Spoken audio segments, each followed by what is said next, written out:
Oh, man. I always find myself in a good mood when I finally get on the main stage, man. There you go.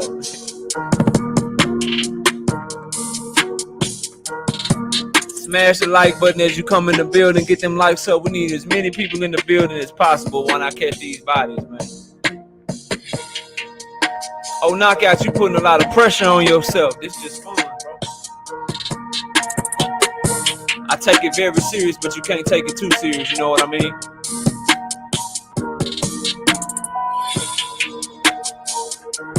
Two debates one night. Knockout Boxing 86 TV versus everybody.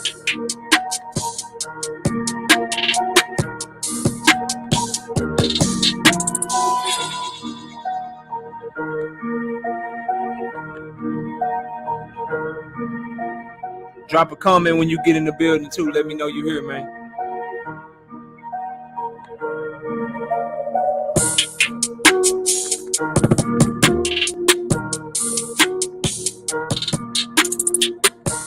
Run them lights up. Run them lights up. Put your seatbelt on when you hop in my car. If you want to donate to the channel, y'all know where the Cash App at. Y'all know where the Super Chat at. We lit. Smoke when you get in the building, let me know. Sent you the link earlier, but if I need to drop it in the chat for y'all, do that too. I see OTB in the building. I see D Free in the building. My brother Kwame just hit me up, said he running a little 5 minutes late, but that ain't it. That's all good. Once we run through the comments, get everybody that's in the building, we lit. Dub right side, stay right there. Stay right there. I need you. I need Jay Grant Jr.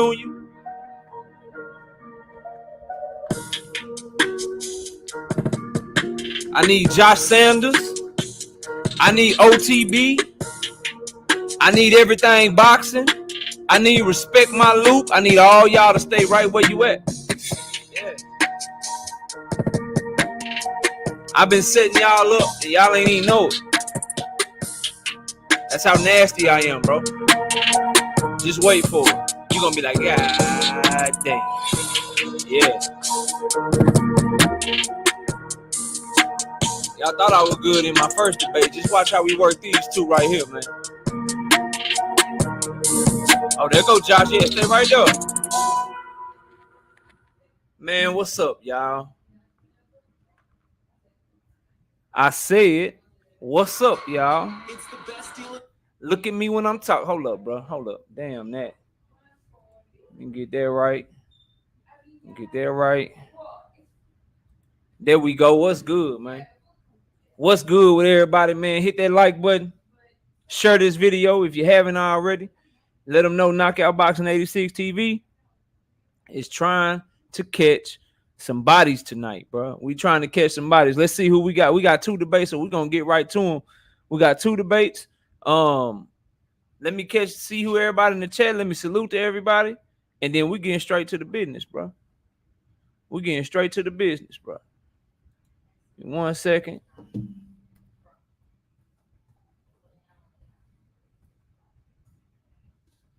One second.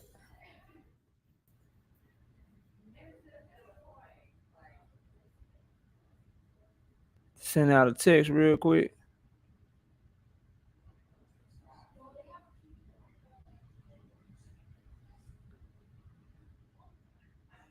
All right, there we go. There we go.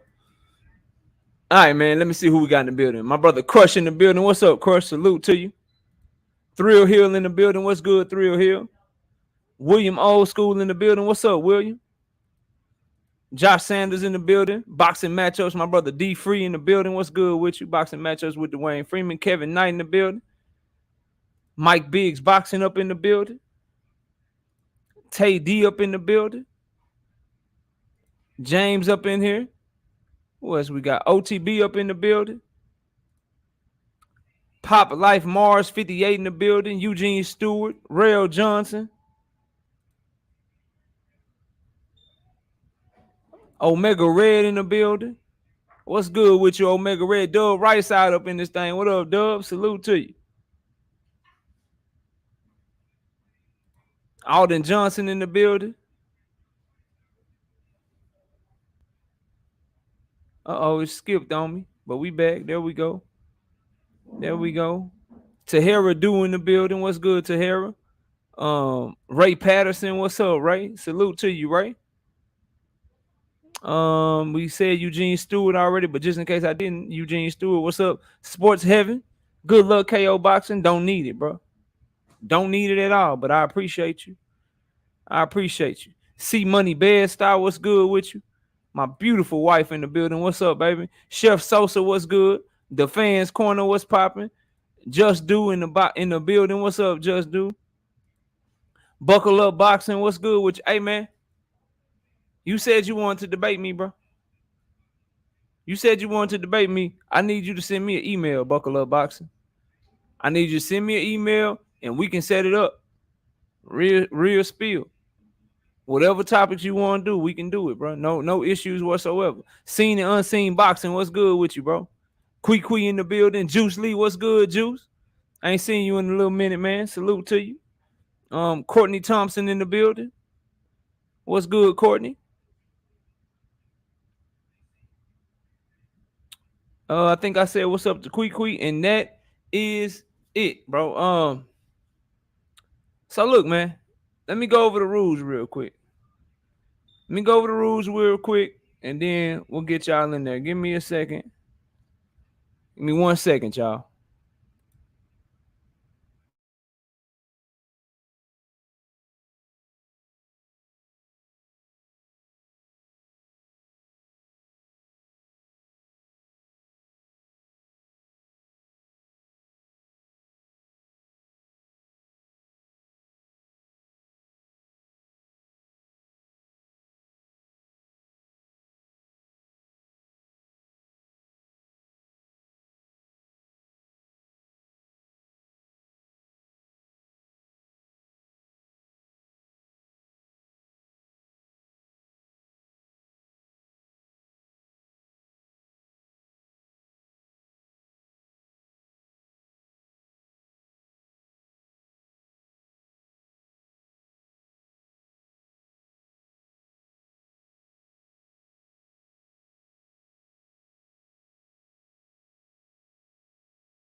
My bad, y'all. I'm tracking down Smoke. Give me a minute.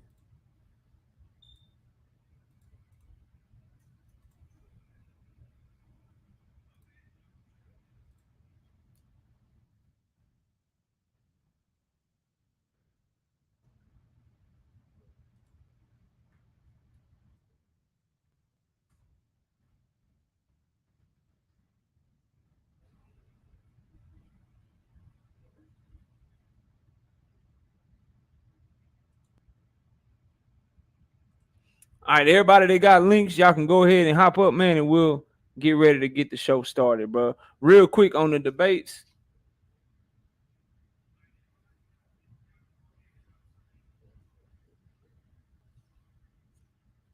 Look, we go 3 rounds.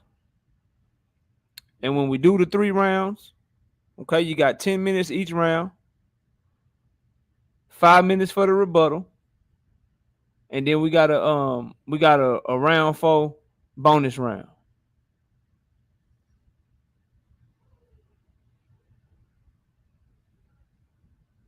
So everybody, tune in. D Free, you can come on up. Kwame, if you in the building, you can come on up.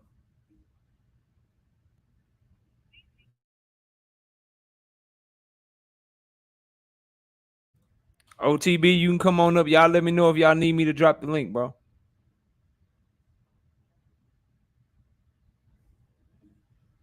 Shout out to my brother St. Louis Mix with the $2 in the super chat.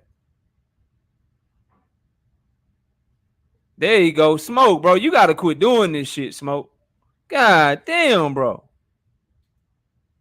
God damn, Smoke. You got me calling you like, man, come on, Smoke. Smoke be on that Cali time. Don't tell me you thought it was another time again, bro. Let me drop the link for y'all, man.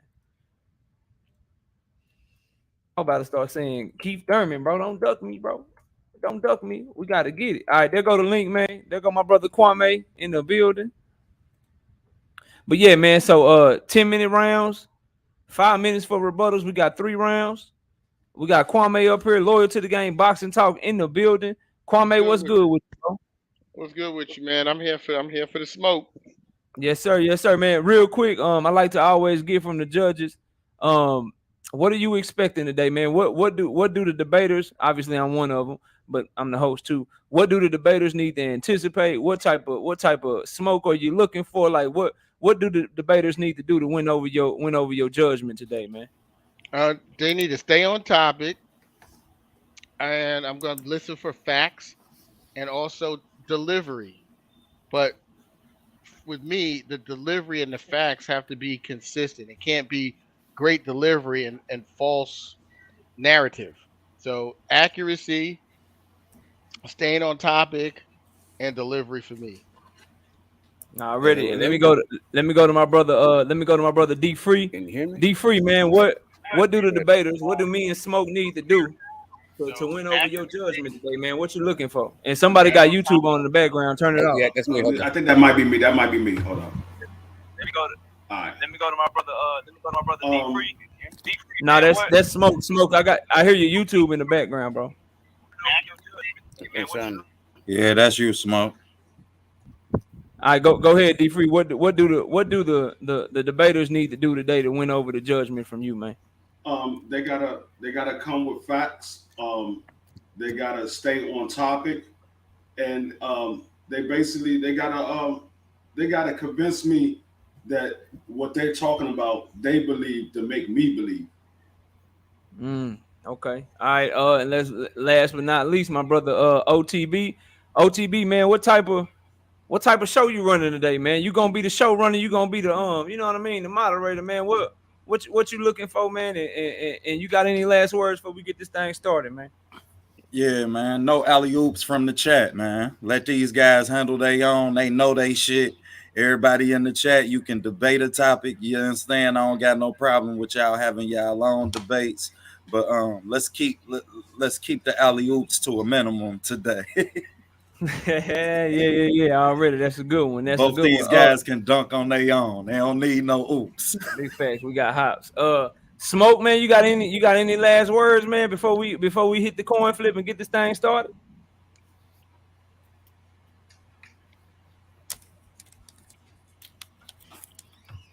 Smoke still getting situated. It look like. Smoke, you there?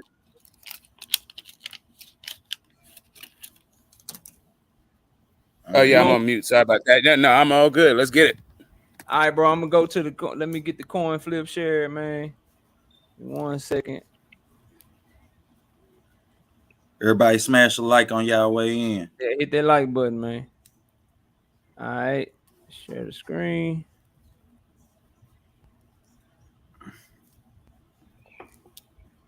All right, there we go. Make it big. I Smoke, you the guest. Call it, man. What you want? Heads or tails?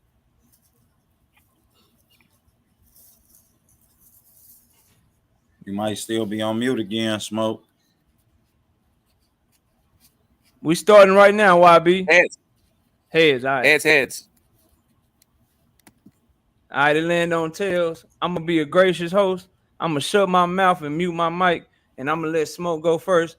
OTB, you taking over the show. I'm not moderating anything. Everybody that's dropping comments in the chat, obviously, since I'm debating tonight, I won't be able to get to them like I usually do. But if you drop a super chat or something, I will save it. I will start, and we will catch all super chats in between the rounds. But I want to respect Smoke, and obviously I want to be respected to where I'm not interrupted while I'm talking. So I'm gonna give him the same respect. But go ahead. Do you have a timer, OTB?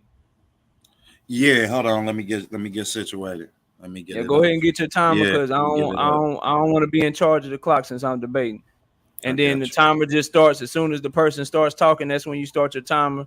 and we got 10 minutes each, and then we got 5 minutes to rebut. I got you. All right, you ready, OTB? Hold on, let me get my stopwatch ready to cut on for you. Okay.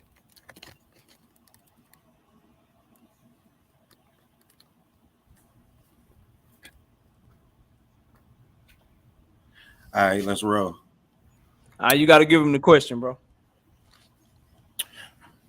Question number 1. Did Loma duck Devin going for the franchise belt? Once again, did Loma duck Devin going for the franchise belt?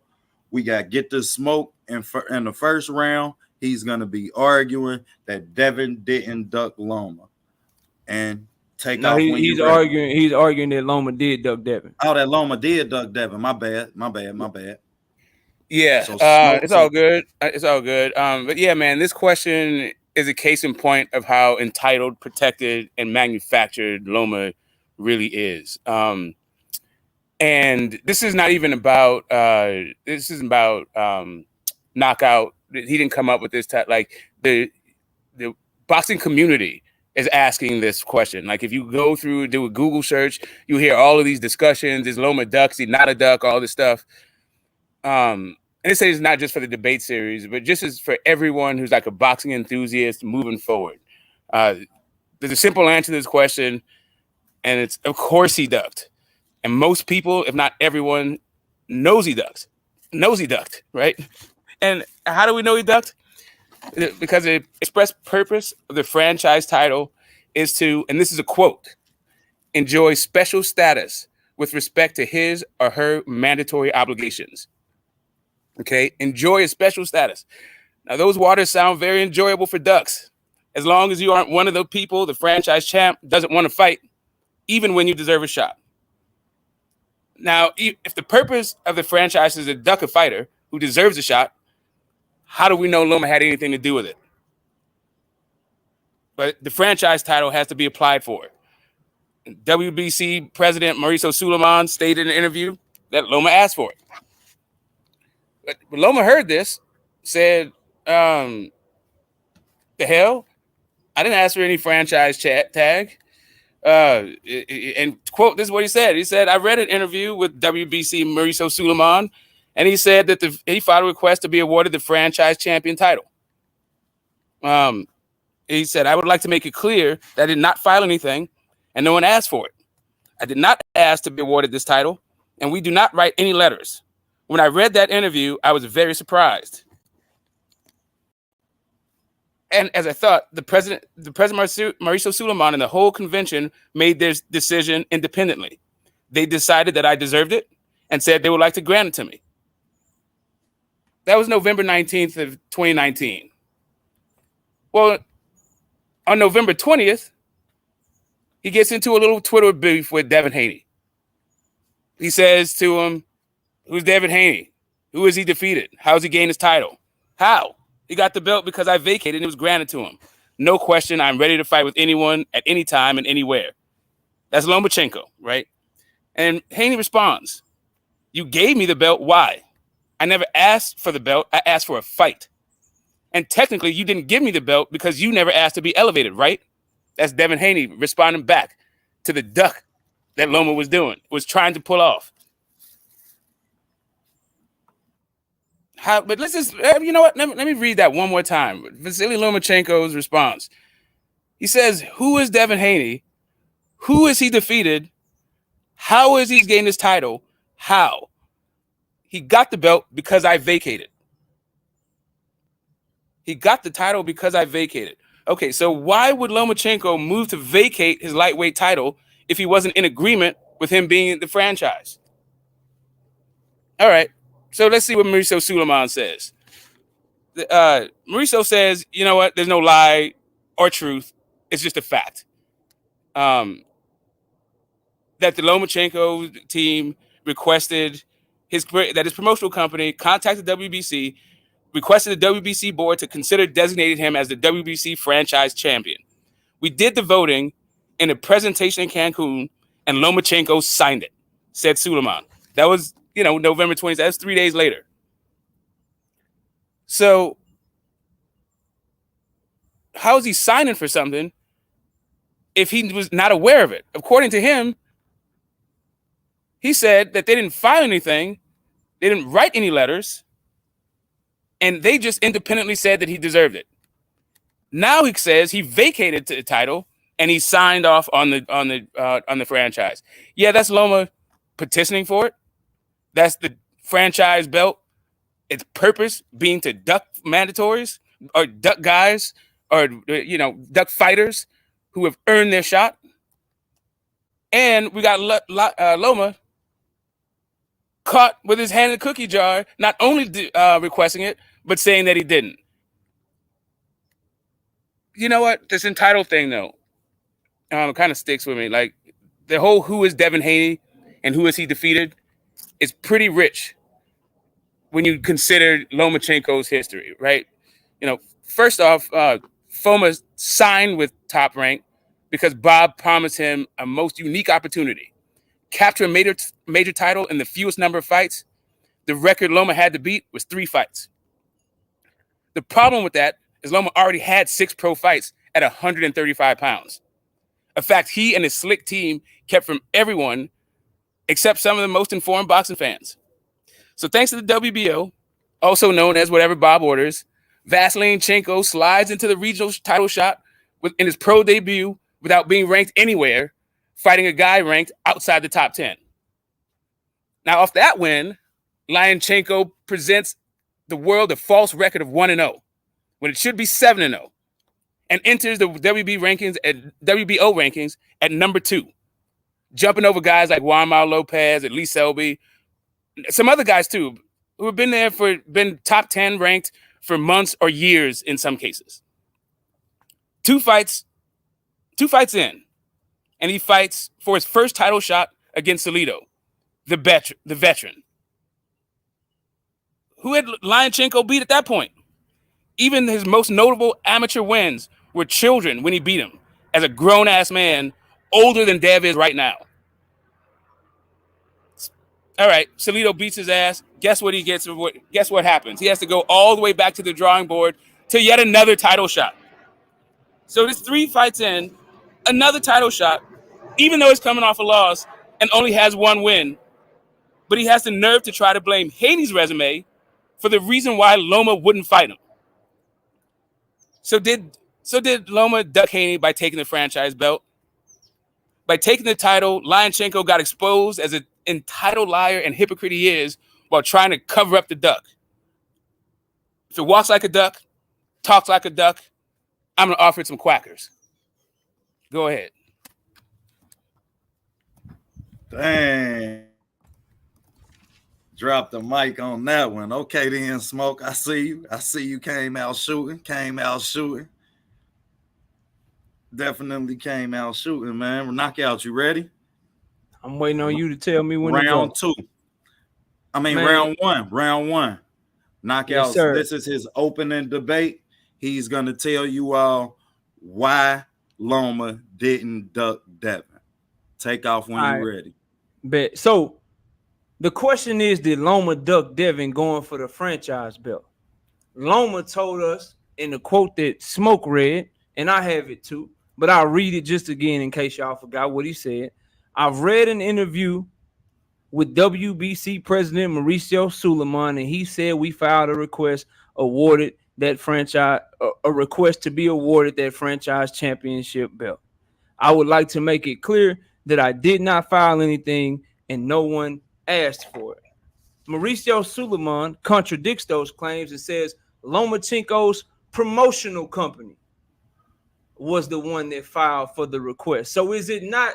So if the question is, did Loma duck and Loma didn't do anything, he didn't ask for the belt, but his promotional company went and did some shit, how is that Lomachenko ducking when he wasn't involved with filing paperwork and trying to do that shit directly?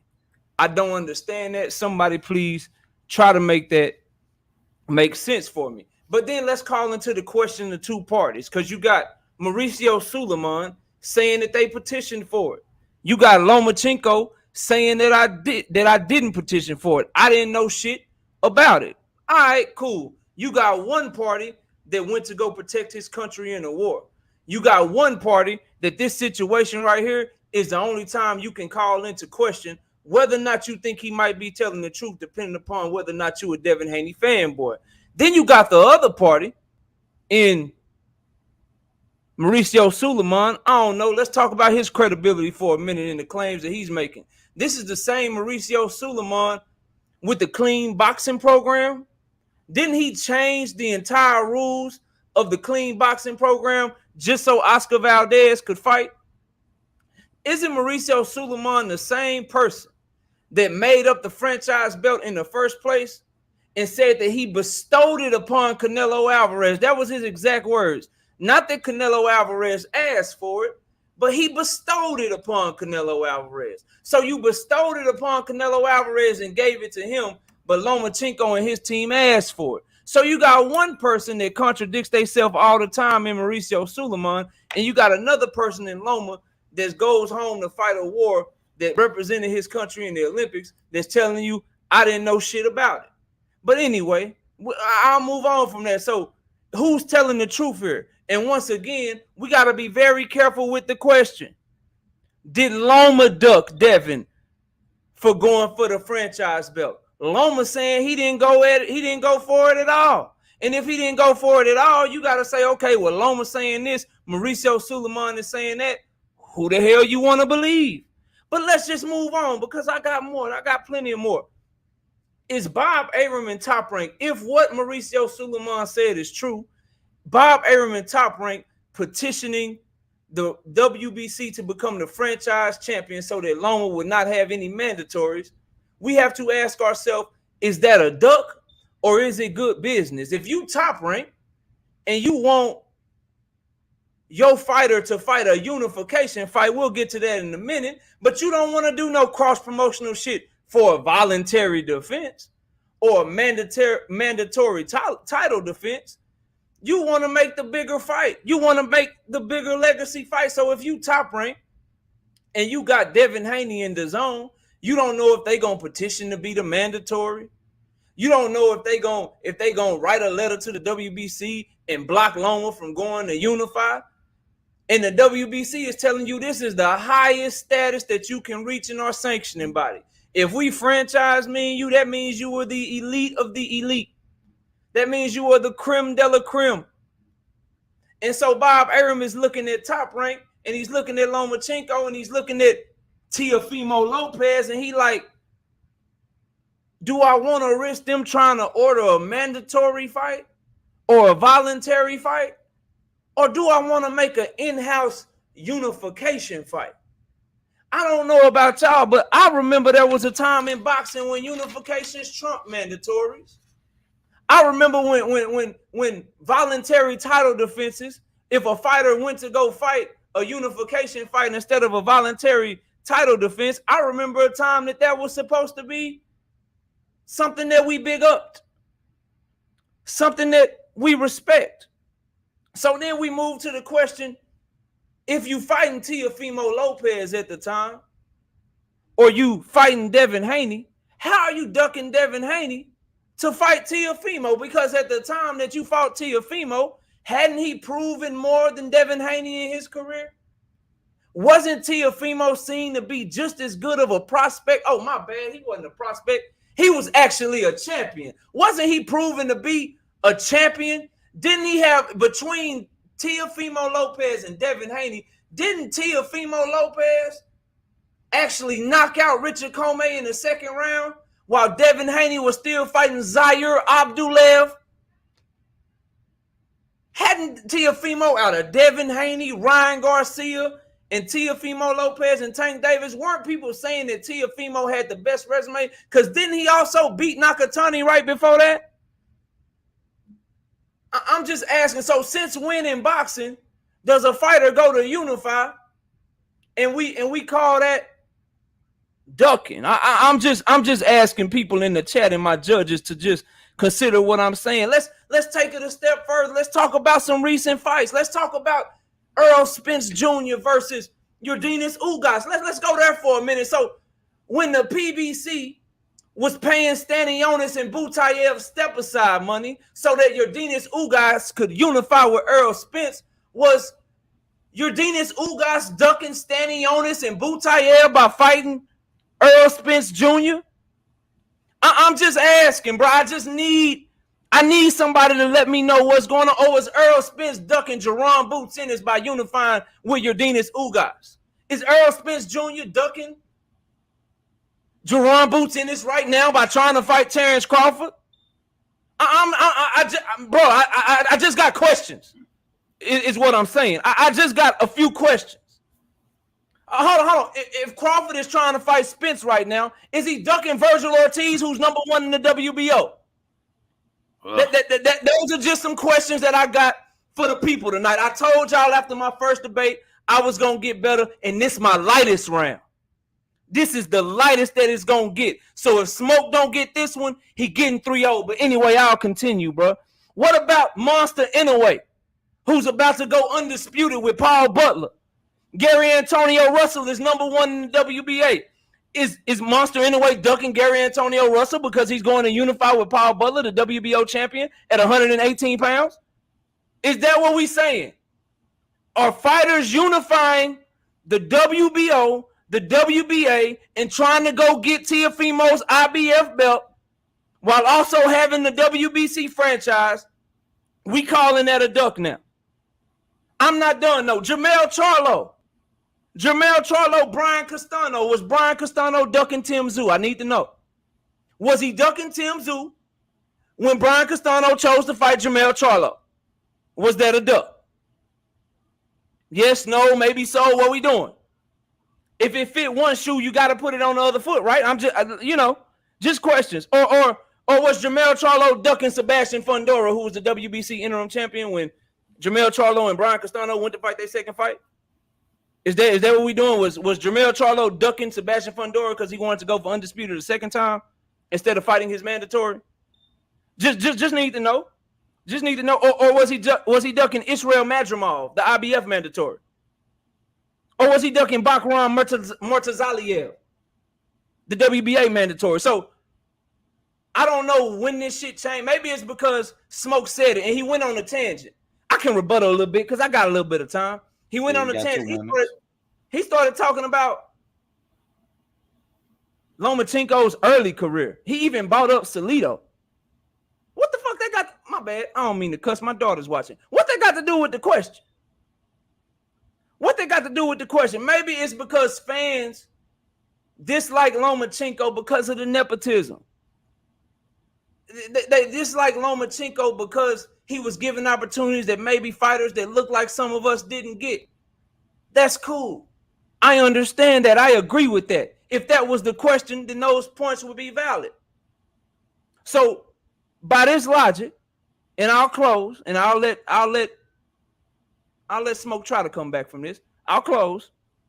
But by all of that logic, then every unification fight that we pushing for is a duck now. If you don't fight a voluntary first. Oh, shit. I almost forgot. Y'all know Devin Haney wasn't even named the mandatory yet. So he ducked a voluntary defense is what we saying. He wasn't even mandated to be the mandatory challenger yet. Like what we doing, bro? So you duck a voluntary by fighting a champion who has proven more for in-house unification. So I'm just saying, bro, in closing, who petitioned for it matters. Loma said he ain't know shit about it. Who you believe, Loma, or you believe Mauricio Suleiman? If Bob Averman Top Rank petitioned for it, which is what Mauricio Suleiman said, his promotional company, which is the quote that Smoke read, which is what he said, right? If they petitioned for it, if it was Top Ranking them, then ain't that just good business because you'd rather make an in-house unification fight rather than have a voluntary defense with a cross-promotional company? How is that a duck? 1 minute. All right, I'm cool. I'm about to be done. And then Teofimo Lopez and Devin Haney. Teofimo had proven more. He was a champion. And then it was a unification fight. Unification Trump mandatory. Unification Trump voluntary. I gave you Spence Ugas. I gave you Spence Crawford. I gave you Inoue Butler. I gave you Jermell Charlo, Brian Castano. So please, go ahead and rebuttal. You won't be able to, though. I'm done. Now we looking at a rebuttal round. Smoke, you up first. Give him that smoke. Yeah. Wow. You're very confident. But you're kind of. I guess you just missed you missed the memo, huh? So the reason why I brought up Orlando Salido, you asked why did I bring that up? Because when Loma was lying, when he was ducking and lying about ducking, he got into a little Twitter war with Devin Haney. They had a back and forth about this very issue, and he said, "Who is Devin Haney? Who has he defeated? How has he gained the title? How? I got the belt. He got the belt because I vacated. Because I vacated it. Right? So that clears two birds with one stone. If you're gonna ask Devin Haney who the hell he is, who the hell were you when you got your title shot? You had one fight, one win. You were ranked nowhere. You beat a guy's ranked outside of the top 10, and all of a sudden you're getting a fight with Orlando Salido, who's been in there he's been a veteran of many battles. We're talking about Mikey Garcia coming off a loss. I mean, he's been in there with Mike Garcia. He's been in there with Wama. The guy has a record, a track record, a proven track record, long and strong. That's why I brought up Orlando Salido. How is it that Loma all of a sudden is checking people's bona fides at the door when this dude got one fight? Okay, so let's get into this other thing. He mentioned a whole lot of unifications, and that's cool. That's interesting. But we're gonna get into this whole petitioning thing even more so, right? Because we don't need. I mean, let's go before we even get into that particular part. Let's just talk about how is Loma ducking if his team petition, like I said, because Loma vacated and signed off on the franchise. That's how he did. Like whoever the hell it was that started the process, whoever it was that told the world that he was 0-0, even though he had 6 professional fights, Loma knew he got paid. Loma knew he'd been in those fights, and Loma was just fine with saying nothing about it and acting like telling the whole world that he had 0 fights and he was just coming out of the fucking Olympics, right? That's what he would have you believe. But this is the guy that I'm supposed to like to do his character thing. And Lomachenko is, he's only a product of his dad, right? The dad who grew up in the Soviet Union, right? And which is a failed state. And once that state broke apart, guess what happened? They released a whole bunch of medical records, and it was revealed that the athletes in the Soviet Union were getting doped up sometimes without their knowledge. Were they still doped up? Were they still getting banned? Yeah, they were still doped up.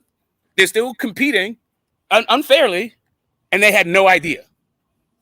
Anywho, that's the guy that you're dealing with. If you want to just do like a character thing, we're just going to look at these guys, their past, right? So during the time that Papachenko was after the USSR broke up, Russia became its own country, Ukraine became its own country. So Ukraine had its own league, but he was the boxer, and he was the head of the boxing program for the Ukraine team. During that time, so during that time, a bunch of people popped. Does it mean that Papachenko is he Dirty Papachenko or Pop Dirtychenko? I don't know. I know that was the environment that he grew up in the Soviet Union and also in the Ukraine. So maybe if we're going to do all this character judgment, like we're going to do the character test, I'm going with the Chenkos knew that they lied to everybody with this Lomachenko is the fastest guy to become champion, all this shit, right? We know that they're in on that lie. So, and that has nothing to do with Mauricio Suleiman. That was a WBO lie that Lomachenko and Bob Arum was in on. And since Lomachenko is the guy benefiting from all this shit, it's just awfully convenient that he all of a sudden is in the dark, even though his signature is on that shit, even though he's talking about he's vacating shit, but he don't know. Then why'd you vacate if you didn't know? Anyway, you mentioned a whole bunch of stuff about guys by all these unifications, right? The one thing that none of those guys did was petition to get a vacant title off of a unification, right? The issue was Devin Haney was supposed to fight Luke Campbell for that WBC belt. But that's when the petitioning was all good for Loma. Some more, he understood the petitioning then, because then he got the vacant title for the WBC. And that's why Devin Haney should have got his shot, because when you get a vacant title, then what you're supposed to do is defend that vacant title against one of the mandatory challengers. That is Devin Haney. The reason why Devin Haney was relegated to fighting Abdullayev and why he didn't have a belt at that point is because Loma interjected, slid in, took his fucking spot, and then tried to high post him over the shit. Right? Then don't want to fucking fight him. And now it's like, oh, yeah, since I already big dogged you, guess what? You don't have anybody to fight. You didn't fight me. You didn't fight Luke Campbell for a championship. So now guess what? TO's a thing. And that's supposed to be evidence of a not duck in your mind. Okay. Like none of those people that you mentioned in this unification had anything going on like Lomachenko. I don't know why you argued that thing, but cool. If you felt like you felt all big and bad about it, cool. Yeah, that was one of the most. Yeah, 5 minutes. Is it a limit on the rebuttal rounds, bro? Yeah, that's it. It's Okay. 5 minutes, but let them finish up. Go ahead, Smoke. finish up, Talk Smoke. your shit, bro. Yeah, no, that's right. So when you go to Teofimo versus Comey or Haney versus Abdullayev, yeah, Teofimo versus Comey was cool. The reason why we got Haney Abdullayev was because of Loma's ducking fucking ways. I'm done. Okay, then. Smoke talking that shit. You done woke Smoke up, not. You done woke Smoke up, man. That's the All right, energy I need. we got a rebuttal round. This is gonna be Knox's last rebuttal round before we put the poll up and y'all decide who win this round. Not gonna let you know what he got for that, Smoke. Go ahead and cook. Yes, bro. Loma's very arrogant, right? So when people started saying, "Oh, you ducking Devin. Oh, you ducking Devin." Of course, man, who the hell is Devin, bro? Who is Devin Haney? I'm fighting unification over here. So that's why he said that. Then my brother Smoke said, well, who the fuck is Loma? Who is Loma? Oh, I don't know, bro. I don't know. He only came in as probably the most decorated amateur boxer in the history of boxing. You know, 2-time Olympic gold medalist, probably somebody that you're going to put on the fast track if you a promoter. In most cases, you should, because with 400 plus amateur fights in your mid-20s, seeing all the styles that you see as an Olympic gold medalist 2 times, you might be more ready to jump into a championship fight in your second or third fight or whatever it was that my brother Smoke was saying. Now, the Papachenko Soviet Union shit again, bro, like, I had to stop. I was listening, but then I stopped because I was like, did Loma duck Devin going for the franchise bill? I was looking like, damn, did I get the right question? Did he get the right question? Who got the right question? Because I ain't know what the hell he was talking about. Real shit. But since we won't go there, I don't know how many of y'all is fathers, but what do Papachenko got to do with Lomachenko? As a matter of fact, as a father, if you come up in a war-torn country and people doping, people doing all the stuff that Smoke was saying, ain't it good that he got him out of there and that he tried to make a better life for his son? So I don't even understand where we was going with that or what that got to do with anything that we talking about when it comes to this topic. But I do want to rebuttal the shit that he said that was on topic, the stuff about all of those fighters that knockout mentioned. See, I know what people gonna say, and y'all gonna see it in the second round. All that shit that knockout mentioned, I understand, but Loma and them, they petitioned for it. Again, good business, because what's better business? Petitioning for something like Loma did so that he could go unify? Or like Team Loma did, because Loma, again, didn't do it. He didn't know what was going on. What's better? For you to petition for something so you can go unify for free? Or for you to have to do what Yordenis Ugas, Al Heyman, and the PBC did by having to actually pay some goddamn money to get somebody out the way so that you could go unify? So basically, we want to fault Top Rank because in this instance, they did better business than the PBC. Like, they did that shit for free. They wrote a letter. They wrote an email. They hollered at the sanctioning body. Al Heyman and them had to pay money. So you right. The other people didn't petition. They had to do more. In a sport that's dying for money, that ain't as popular as it used to be, they had to do more to get a unification fight. That ain't Bob's fault. Don't blame Loma for that. They did more to not fight Stanionis.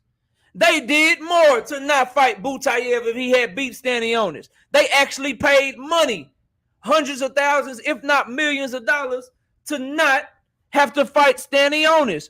All Bob and them did was write an email. So again, if Loma fighting Teofimo is a duck of Devin Haney, then I need all my Earl Spence fans who also support Devin Haney too to say that Earl was ducking Stanionis and Butayev, that Ugas was ducking Stanionis and Butayev, because money reigns supreme. Then the last thing, Haney deserved a shot when he got the vacant title. See, this is where you got to come with the timelines and shit, because by the time that Haney got the vacant title, Loma was already fighting Teofimo, and last I remember, Loma lost to Teofimo. So if Haney deserved a title shot against anybody with that vacant belt, wouldn't it have been Teofimo Lopez? What the hell does that have to do with Vasily Lomachenko, bro? How the hell you gonna deserve a shot at Loma with your vacant belt when Loma went to Unify and lost? Just asking. Just asking. I'm done, bro. Let's get the votes up. Go ahead, the vote gonna be up in the comments and in the comment poll. Everybody make sure y'all get a vote in. I need everybody that's in the comments, everybody that's in the chat, whether you done spoke in the comments or not. Man, we need everybody here to vote. Everybody vote matters. You understand? I had a hell of a round right there. I thought Get the Smoke brought it off the rip. Let's find out what the judges think. Let's start off with you, Loyal. What you think, bro? Man, this was a fire ass round, man. Smoke came with the smoke. In the beginning, immediately he was cooking. He brought up some really good facts. His delivery was really good, and he made me believe his case, which I think is really important when it comes to winning a debate in the eyes of the judge, in the eyes of the judges. However, Knockout did the same thing as well in in his first reply for 10 minutes.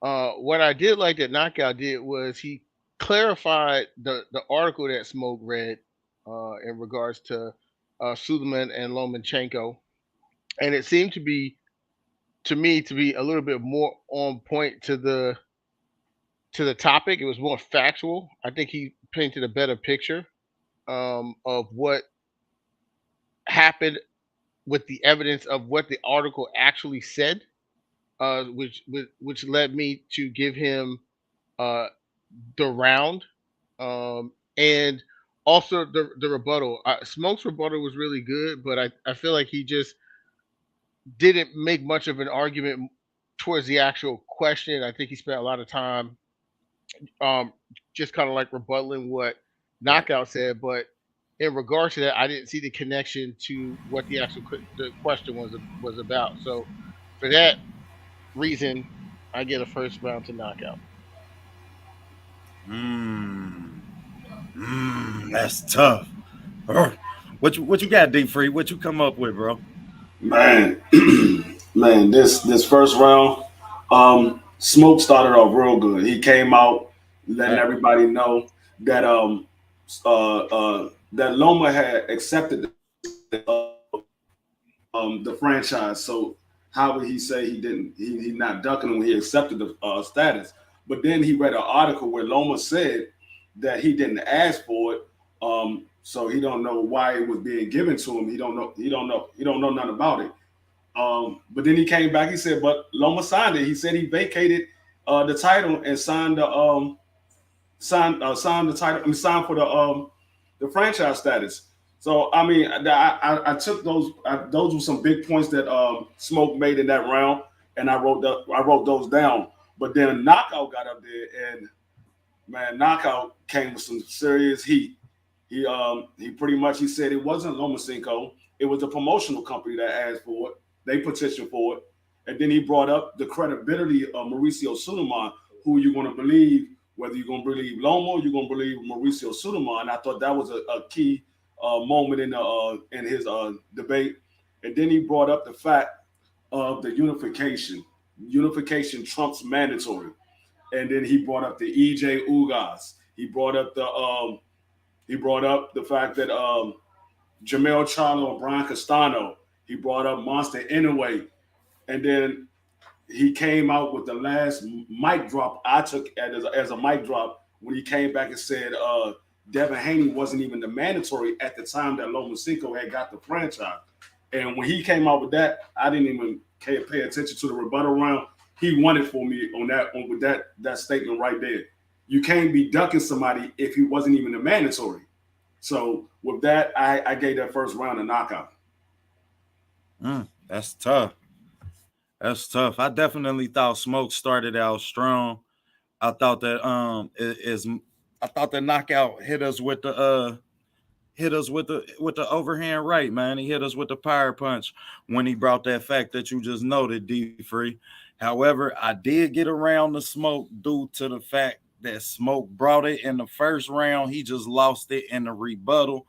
I felt like Knock lost the question because the facts did support Devin at the end of the day, and he didn't take the fight. You understand? He was in a position, whether he was the mandatory or not, as much as Teofimo, you understand, was the fight. I feel like Devin was in position to get that fight, but you understand, and Loma just didn't take it. So for that reason, I feel like I had to go with Smoke on the round. I felt like the overall facts supported Smoke as much as Knock went and found some damn facts. He went and dug up some shit, and that was a hell of a angle at it, man. I gotta admit that. So that's how I feel. Good thing you ain't a judge. No, I'm just playing, bro. Let me what catch the hell, man? Oh my god. Okay. That's how your ass ain't a judge. Let's go. Let's get it. It was a firefight. Shout out to Mr. It was definitely a firefight. Yeah, it was a fire. It was a fire first. It was a fire first round. I think it just came down to some technical things within the argument. But both you guys did an excellent job. Man. Yeah, it's all good. Yeah, appreciate that, bro. Shout out to Mr. Monk with the $5 in the super chat.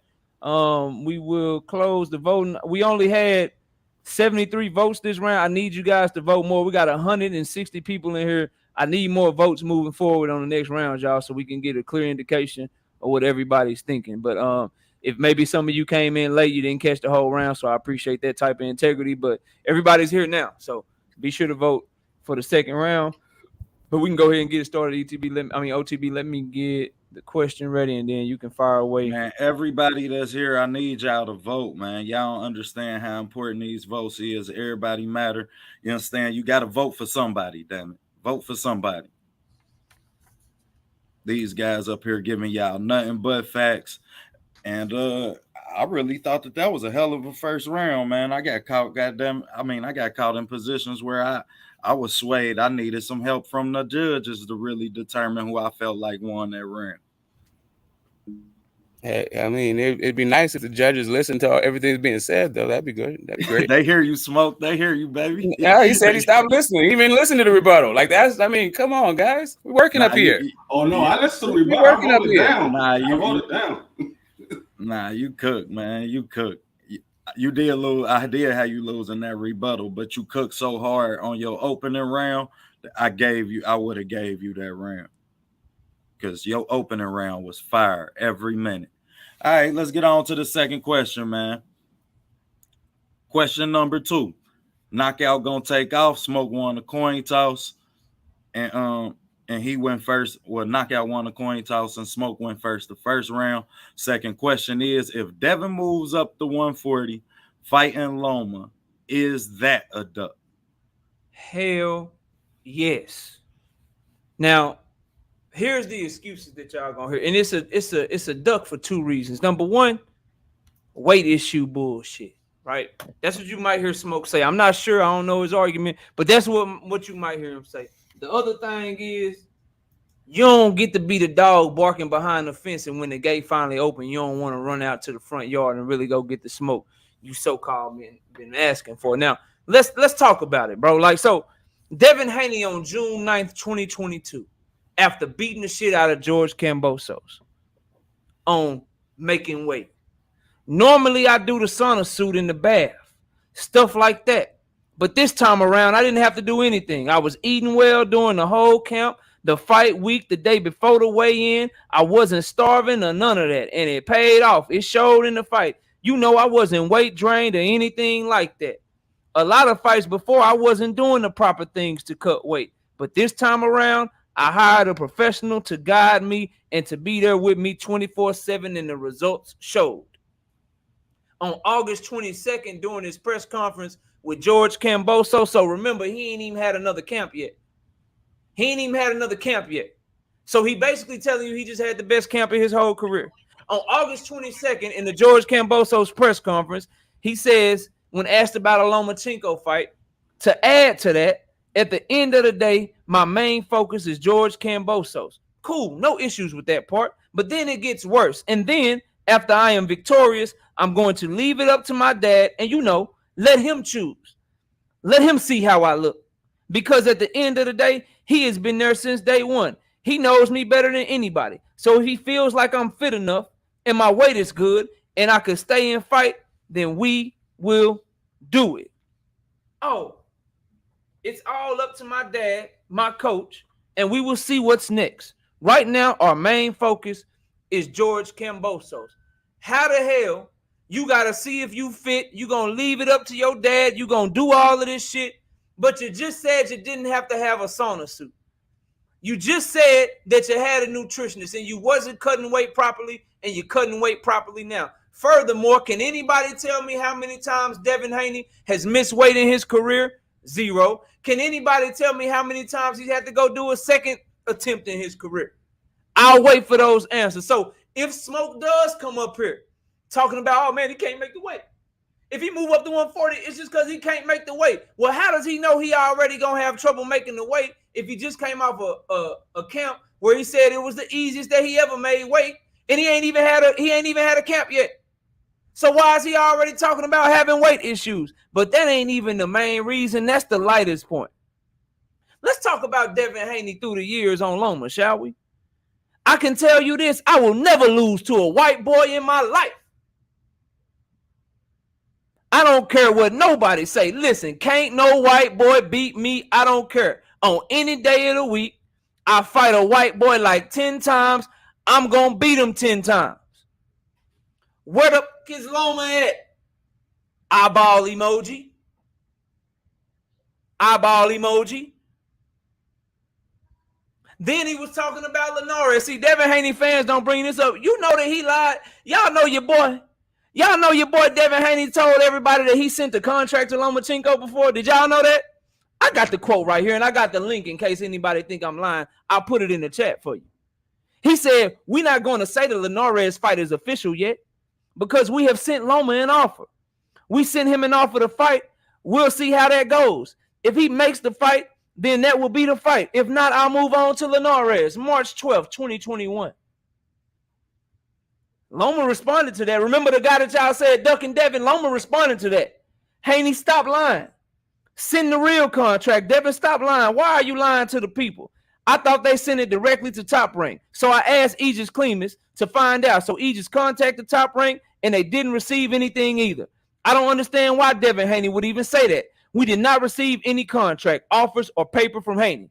Bill Haney called Aegis saying he wanted to make the fight happen. They asked if we were serious about a fight and if we would be willing to have a fight. Aegis replied, yes, of course, we want the fight.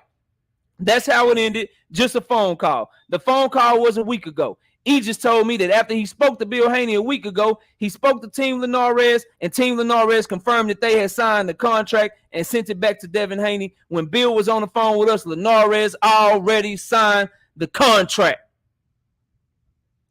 But Vasily Lomachenko ducking Devin Haney, though. But let's keep going. See, I set y'all up yesterday, and y'all didn't even know it. My brother OTB, Tank doesn't believe in himself. When you post some shit and you don't stand on 10 toes as a man, I question you as a man. Drop your nuts. When Crush was cooking Tank last night, Josh Sanders, facts. When I was going in, cook Crush. Dub right side, Tank, Duck, and Dev. I expect these things from Tank. Stay off social media. We will see Tank get in the ring with the fighters we want to see him fight. Cool. No issues. My brother, everything boxing. Niggas love fake bitch ass niggas like Tank. In the words of my late great brother Batman. Jay Grant Jr., the old tweet and delete. Hell yeah. Cook when Crush was going in on Tank. Facts. When ETB made that comment, my brother Jay Grant Jr., facts. Tank just a whole nigga in real life. Cool. So if Devin Haney say all that shit, Talk about he signed the contract, didn't really send shit. Talk about he made weight easier than he ever made in his career, but now he talking about he got weight issues. Asking where the hell Loma at. If he do all that shit, ain't that worse than tweeting and deleting some shit? If you say you want to fight for 2, 3, 4 years, and the fight finally present itself to you, and you finally got a chance to make it, but now you can't make the weight, you got to move up, ain't that worse than dropping a tweet and then deleting it? Or am I tripping? Somebody let me know what's popping, bro. Please, I need answers, dog. Because y'all was on me last night. Oh, Knockout keeping it real. Knockout going in on Tank. I know Knockout a Tank fan. I know he a Tank fan. But shit, he keeping it real. Tank can't do that soft ass shit. Yeah. Set y'all ass up and you ain't even know it. I told y'all round 1 was my lightest round. Yeah. All y'all was saying that shit. But now Devin can tweet all this shit, right? He can say all of this shit. He can say all this shit. He can lie and say he sent the contract and didn't send it. He can do all of that. But then not fight Loma and it's not a dud.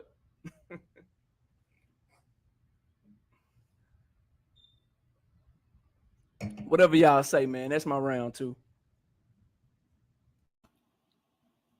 All fire. All fire. Damn, he pulled out the sniper rifle on us. Smoke. Round 2. If Devin move up to 140 without fighting Loma, is that a duck? Cook. Right. Yeah, moving up after Kambosos without fighting Loma, ducking. Let's see. I just heard it argued that when it came to fighting Loma, when it came time to fight Haney, fighting Tio was the thing to do, right? And in that fight, I'm pretty sure, I'm positive, Tio beat the fuck out of this dude, right? Lomachenko sat around there staring at the dude forever. Let half the fight fucking went away.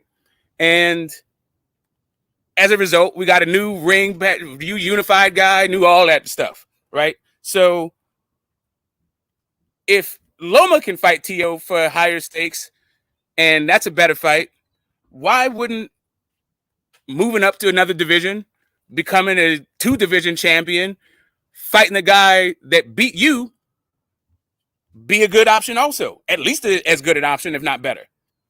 Well, I mean, let's explore that idea for a little bit, right? Tio versus Loma, who should get the fight? The veteran Hall of Famer or the young phenom that already beat the Hall of Fame veteran, right? It is great. Don't get me wrong. It's great to have a Hall of Fame guy on your resume, even a manufactured guy like Loma. But it's just as good to have your own Hall of Fame career with or without some other guy on there that was already in the Hall of Fame. That's cool. It's cool to get one, but it's all the goal is just to get in the Hall, right? So is Haney on the Hall of Fame trajectory without fighting Loma? And if he fought Teofimo Lopez, would that extend his Hall of Fame trajectory for a title in the 2nd division? I say yes. Not only that, I say yes. I just say yes on that part, right? When it comes to the stakes, let's talk about the bigness of the selling of the fight. Right? I just heard Knockout saying the last round, business. The business should be dictating this fight, right? So, let's take a look at the business side of either Tio or Loma, right? So, Loma, if you want a fan-friendly matchup, right? That would be a concern for a guy like Devin, who's also a promoter, right? He wants a fan-friendly style matchup so that the people who come in are excited to see the fight. They get what their money's worth, and they want to see you come again, right? It favors Tio. Like that, the fan-friendly style matchup favors Tio because he's aggressive. He's always looking for KO. He's not just trying to win on points. On the other hand, we have Loma. Loma can overwhelm his opponents, but he's not the best finisher. Most of his overmatched opponents just give up. Sometimes Loma has to petition the ref to stop it. Because both Loma and the Dream are both cerebral, Tio versus Haney is likely a more exciting fight because of Tio's size, athleticism, and showmanship. So let's get into selling the fight and it being a big fight.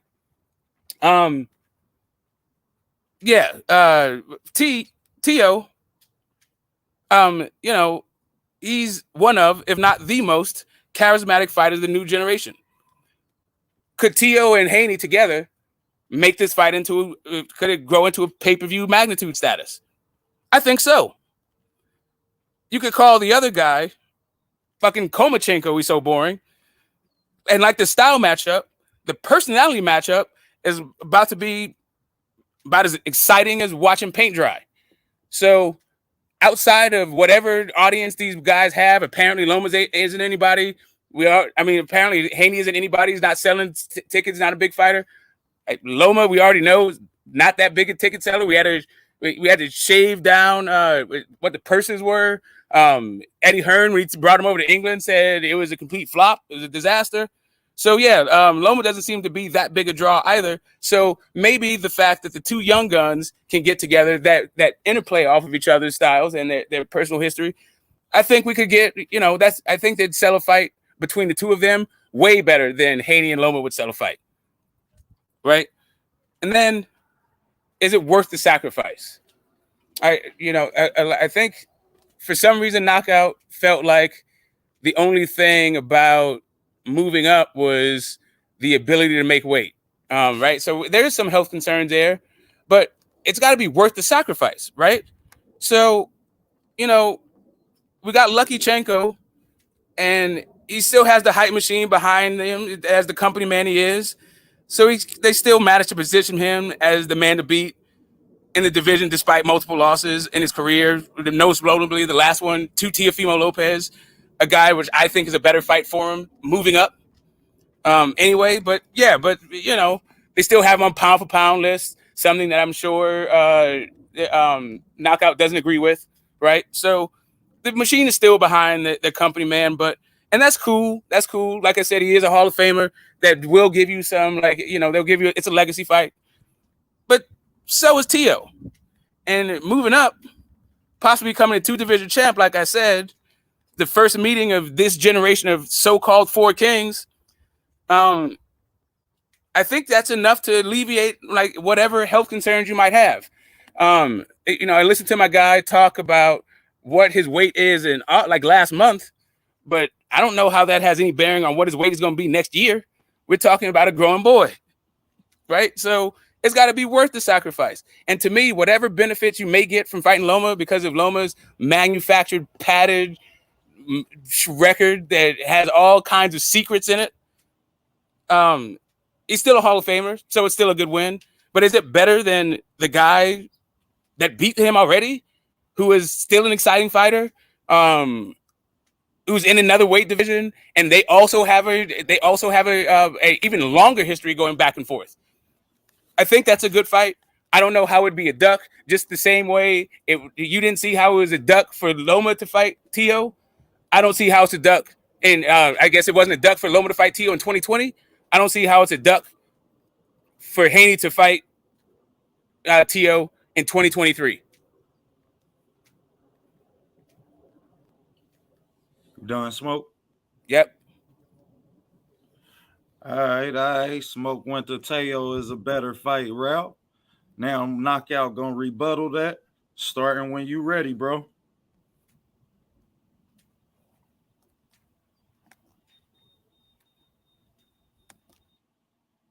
You on mute, Knockout. You on mute.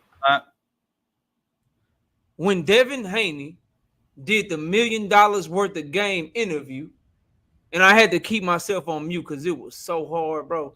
But damn, I'm ready to cook. When Devin Haney did the $1 million worth of game interview, he said the only fights that interest me are Vasily Lomachenko and Gervonta Tank Davis. He ain't mentioned Teofimo Lopez. And at the end of the day, it's certain shit as a man, I don't get to say, look, bro, the nigga on my panel with his hat on backwards I'ma beat his ass. Where D-Free at? I won't smoke with D-Free. I don't get to say that shit and then be like, oh, but I think my fight with OTB is a bigger fight. Oh, but I think my fight with OTB is a bigger fight. Nah, bro, it come a point. Damn all that. You got to stand on the shit you said, bro. That what y'all told me last night? Bro, that is what I heard last night, and I agree with it. Oh, it's different because Devin Haney, some of y'all favorite fighter. It ain't a whole lot of, and I know y'all in here because I see the number. It ain't a whole lot of Devin Haney comments tonight. And I know I got a lot of Devin Haney fans that follow the channel. And I'm a Devin Haney fan too. I just had to do this for the one time. But I'll digress because I don't want my judges to tell me that, hey, man, you went off topic a little bit. But back to Teofimo, bro. Back to Teofimo. So you get to say that you, and here's the key one. I ain't never going to lose to a white boy. You don't get to say stuff like that. You don't get to lie and cap, talk about you sent contracts. Weren't people like Smoke and Jay Grant Jr. and myself included? Wasn't everybody on Teofimo Lopez helmet when he said he sent a contract to Devin Haney? Wasn't we on his helmet? So now Devin just get to lie. He get to say he sent the contract and he didn't. He get to do all this shit. All this shit that Smoke is talking about. And now he ain't got to fight the person that he basically said he'd never lose to. He get to go do that, and it's not a duck. I'm sorry, bro. I don't know what the hell y'all talking about. Then Teofimo Lopez is a big draw. Didn't Triller default because he wasn't selling? How many times has Loma been into default? How many times has Top Rank had to cancel or postpone a Lomachenko fight because the goddamn tickets wasn't selling? But Teofimo a big draw, though. Teofimo Lopez, who Triller pushed his fight back not once, not twice, 3 times, and they're like, man, screw it, bro. You don't sell shit. We're just gonna let the second place people have it. We ain't paying you shit. But he a bigger draw than Loma, though. I don't know, bro. I don't know. Maybe I don't know as much about boxing as I think I do. But last I checked, when one fighter ain't never defaulted on shit and they ain't never had to push his shit back because of ticket sales, but another fighter, he did default on shit and they did have to put his shit back because of ticket sales, then the fighter that didn't get his shit put back is the bigger draw and the bigger name and the bigger fight. So I don't know why that point even was brought up or where it came from. But I ain't even got to say no more because this round of wash. I'm done, bro. Go ahead and try to rebuttal. Do your thing, man. I'm done. Smoke, he ended it. In 3 minutes, he ended his rebuttal. In 3 minutes, he ended his rebuttal. It's on you, bro. All righty then. All right. So we didn't hear about anything about Haney's weight in 2023. I guess we just jumped off that and we just talking about what friends are talking about on panels about Tank Davis. Like that has anything to do with Haney moving up and whether that would be a duck. In the last round, you were talking about how great Tio was. And then this round, you're talking about Triller. All right. So let's see. What do you think would have happened if Loma was on fucking Triller?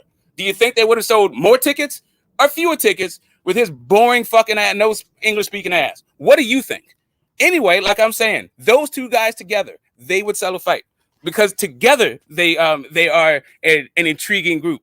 They're the next generation. Everybody's thirsty for these guys to mix it up already. Not just Tio and Haney, but Ryan and Tank and Tio and Ryan and all the 4 kings need to start fighting each other. Nobody like Lomachenko. Like I understand that everybody wants, like not even everybody. His team wants to keep trying to tell us how magnificent Loma is. The gig is up. Nobody's buying this con anymore. It's moved on. The guy can't sell. The guy's not that good. He's already been beaten by 2 guys who nobody thinks is, well, one guy who nobody thinks is that good. He got beat a ton of time ago. And now he got beat by a kid he got beat a couple years ago by a kid who's still developing. Who was still developing at the time. Right? So now you want to talk about whether or not Haney sent an offer or not, or whether or not that's a duck. I don't know. If he sent an offer, I don't know what that has to do with him moving up, if that's a duck. But if you feel like him saying he's sent an offer is a reason to say if he moves up, he's a duck, that's on you. I'm saying what is more important to me is a fighter's health and what you're going to do to sacrifice that health and what's the reward going to be. Because the reward can't just be, I was talking shit to you as if you weren't talking shit to Tio. They've all been talking shit to each other. I don't know why you just highlight the shit talking that went on with Lomachenko.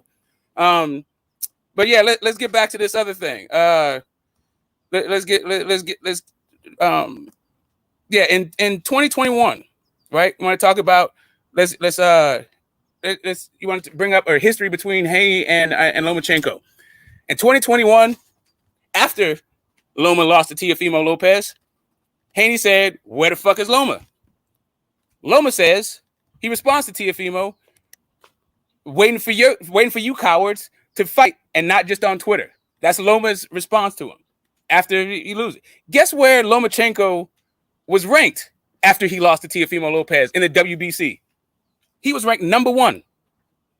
All that shit about Haney sending offers.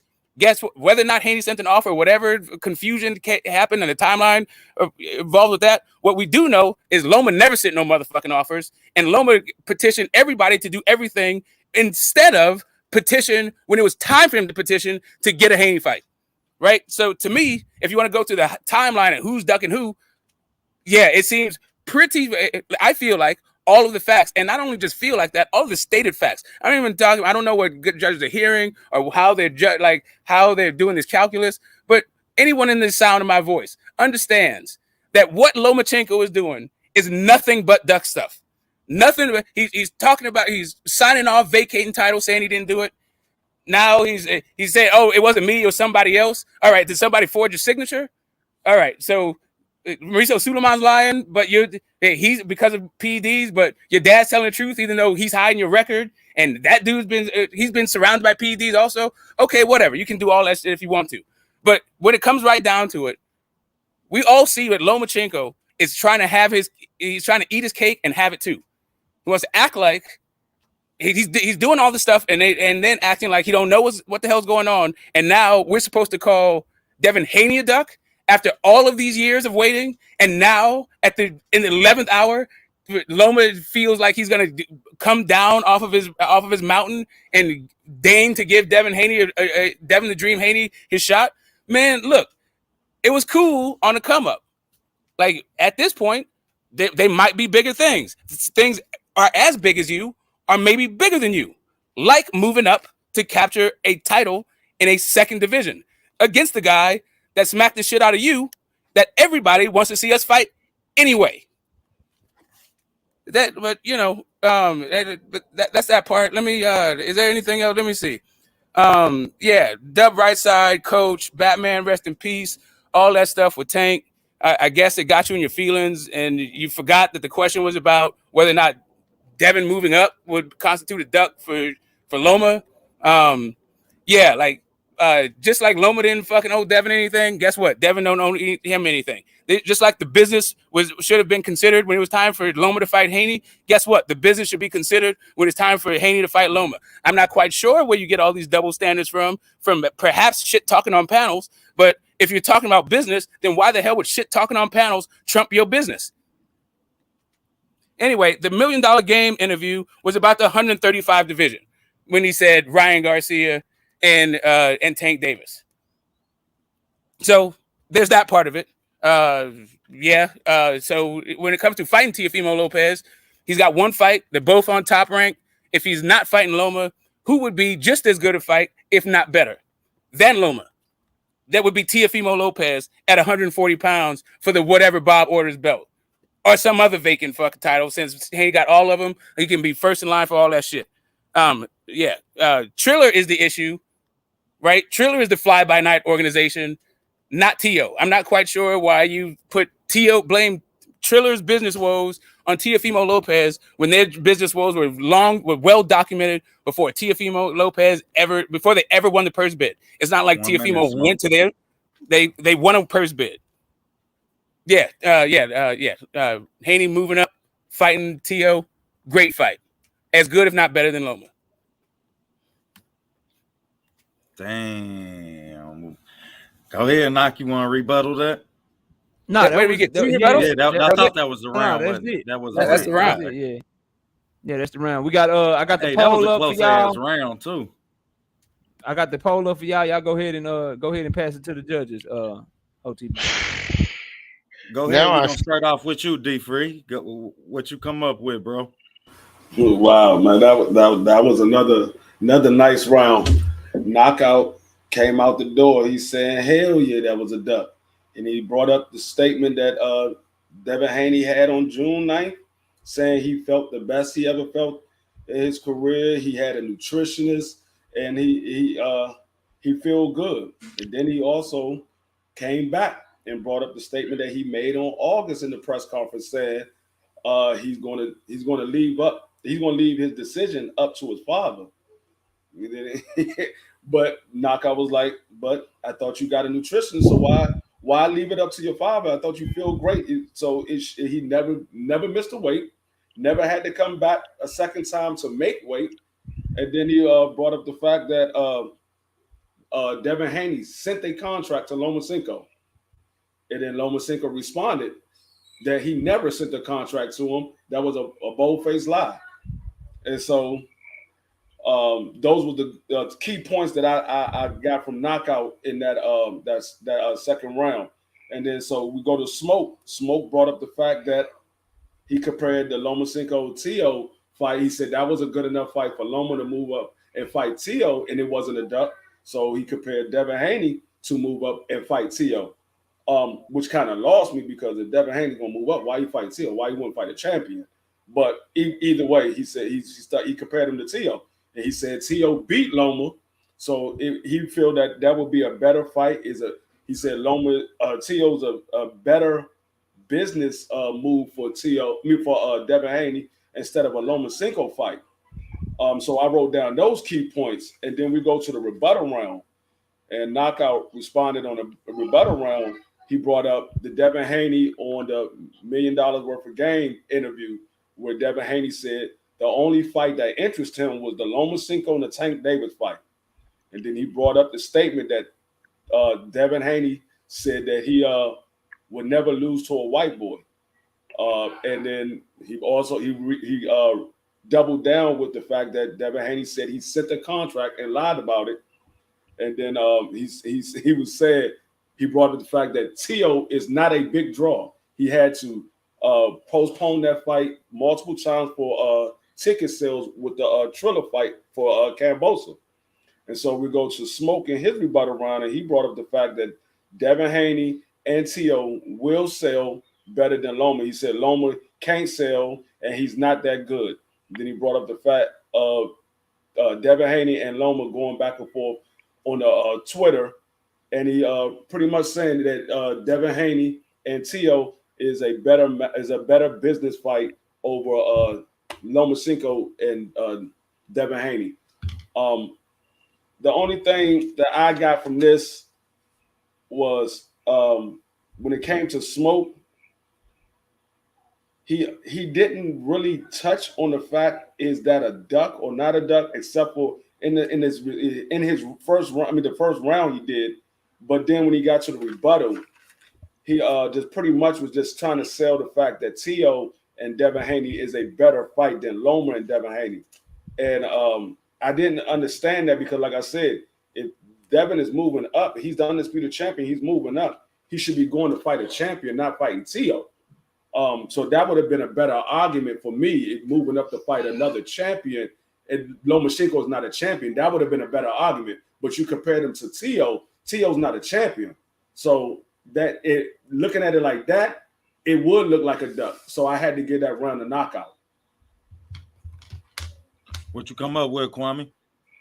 Yeah, yeah, I don't want to make it too long-winded, because I agree with the brother pretty much everything he said. My opinion is I give the round to Knockout based off of what was just explained. And I just don't want to say it all over again. Correct.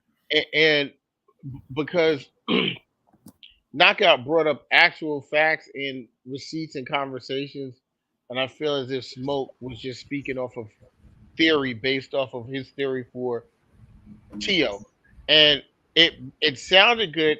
And Hey, I hate to cut you off. I hate to cut you off, Kwame. Real quick, I had to go out and come back in because my internet was vote for.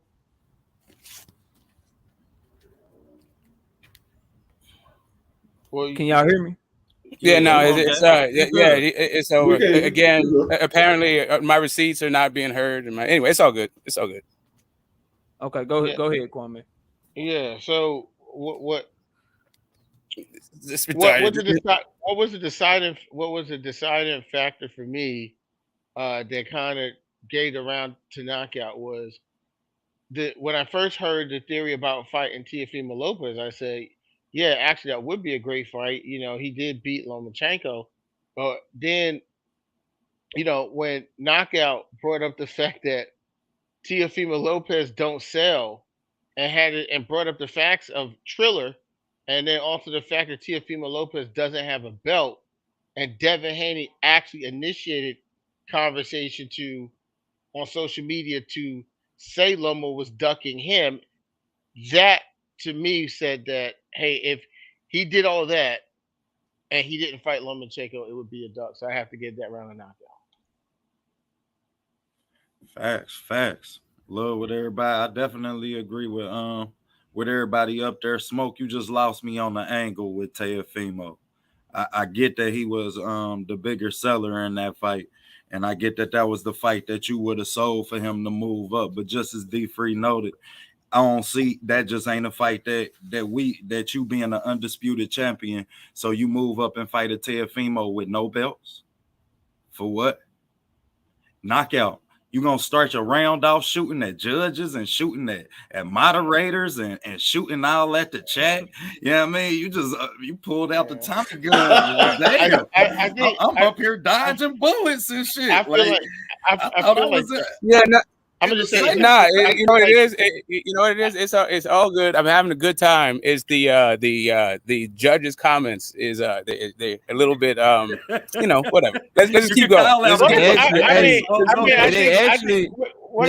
think that's kind of actually being nicer to you, man. Like it's all good. Like it's all good. It's like the I'm reason not, the cameras keep cutting off while I'm talking, bro. It's the reason them cameras keep turning off while I'm going.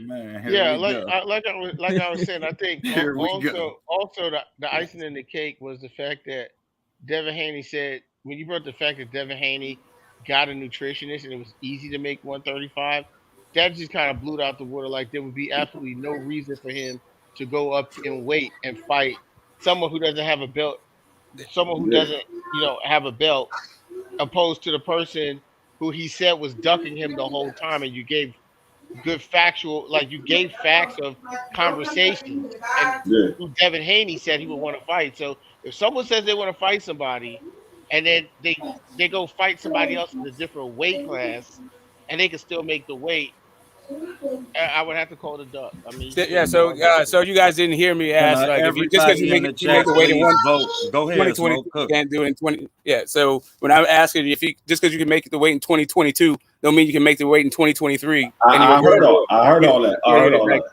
That didn't. But what you said when you compared him fighting Lomachenko. No, I'm just asking about that fact, like just that thing. Like, I heard that. Y'all know Smoke. Okay, cool. I got you. I just want to make sure you heard it. Okay, that's all good. We definitely champion fighting. No, my only question was, did you hear it? No, we definitely heard it. Cool. I got you. We also heard Knockout say that Devin Haney said it was easy to make the weight and he got a nutritionist. We also heard that. So I mean that kind of counteracts what you say, because if the fighter is saying, hey, I got a nutritionist, it was easy as hell for me to make the weight this time, and I don't have to wear a sauna suit, then that kind of debunks. So you feel like he could just make it 135 because he got a nutritionist for the rest of his life? The point. Okay, I got you. It's all good. It's all good. The route that I would have preferred you come up with was the fact that you admit to it being a duck, and let's just say that they have already told him you don't need an in-between fight when you come back. Let's do this right now before he fight Kambosos. Dev was actually willing to do that. Y'all want to go to round 3? Can we get to round 3? Let's get to it. But that's just the point that's just. I'll make that. I'll go fast this one. I'll go fast this time because round 3. Yeah. If Haney versus Loma happens, who wins that fight and why? Smoke, you gonna take off, knockoff, took off the last round. Go ahead, give him that smoke. So if they fought, why do I have Devin Haney winning this fight? Well, a bunch of stuff. Well, when he was high tech, right, it was against fighters smaller than he faced as an amateur, and in his actual professional shadow record before his so-called debut, where he was fighting as an amateur, he had a gold medal at 132 pounds, and then as an amateur, as in his hidden record, he's 6-0 at 135 pounds. So when he was high tech and making everybody quit and all that shit, it was against guys at 126 pounds, 130 pounds. He had already been bigger than that when he was 20 years old. Yeah, it was nice. The footworks, the shift, and all that stuff. He could get away with it because he was way bigger than those guys. As soon as he got to 135, though, in the professional ranks with real like world class 135 pounders, what happened? All that mid range smoke and mirror stuff. He entered the pocket. Keep entering and exiting the pocket the same way because he's a rhythm and a pattern guy. Linares caught him and dropped him.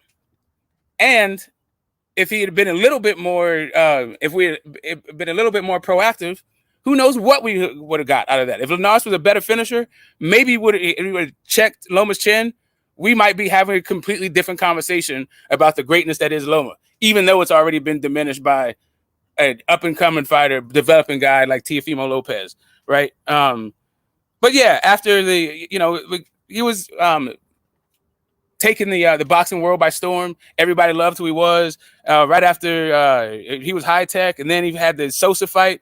After the Sosa fight, they started calling him the Matrix, and But I think in this fight against Devin Haney, what they call the Matrix, that shift over, the L step he does with the cross step, I think the timing, the schooling, actually, the training, the reflexes, and the boxing ability will be able to offset that. He'll turn with Loma the same way Tio did. Even Nicholas Walters fucking getting off the couch, some undersized ass, was turning him. He just couldn't get off on Loma the way that Devin Haney will be able to, because he doesn't maintain distance the way that Devin Haney maintains distance. So what I see is Devin Haney exposing all those fake tricks of Lomachenko, that step over to your right hand. Yeah, Devin Haney's feet are too fast. He's too smart. He knows how to get out of the back door. He knows how to hit the body with a left hook. He knows how to maintain his distance with his jab or his uppercut. He knows how to wrap a guy up. He has there's too many tools to combat that particular move that he was able to do brilliantly when he was a much younger man. But now, Lomachenko, that he called himself after the Rigo fight, when against that little old man, against Devin Haney, he's going to be the shorty no mask.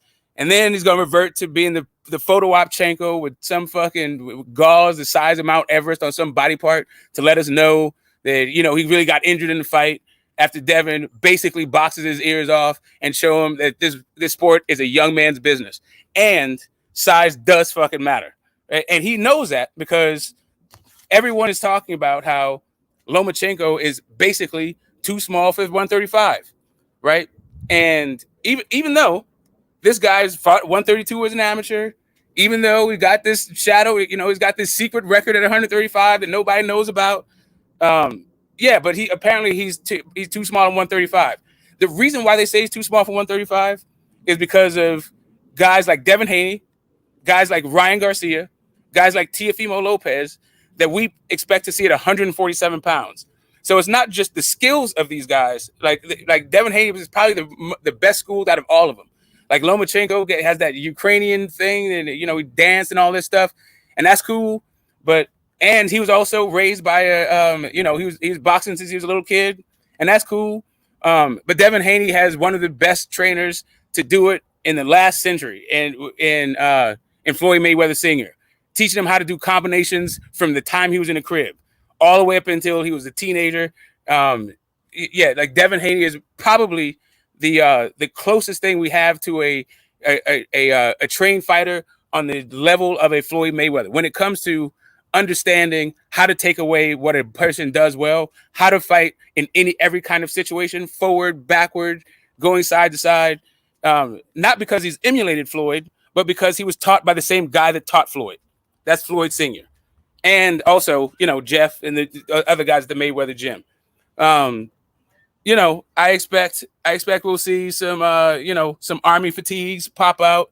Whatever it is, like whatever we need to do to service that the greatness of Lomachenko. I'm sure they're gonna have a professional photographer to show us that Loma's still the man, even though Devin Haney basically controlled him easy with a jab, basically hit him with uppercuts and left hooks and turned him all day, and all we saw was Loma dancing around and foot feints and head feints and social distance for half a fight, just like he did against Tio, who is a much less skilled fighter than Devin Haney. Bigger, stronger, faster, younger, just as smart. To me, better schooled, better grounded in the fundamentals of boxing. You don't see Devin Haney crossing his feet up. You don't see Devin Haney getting caught in rhythm or in patterns.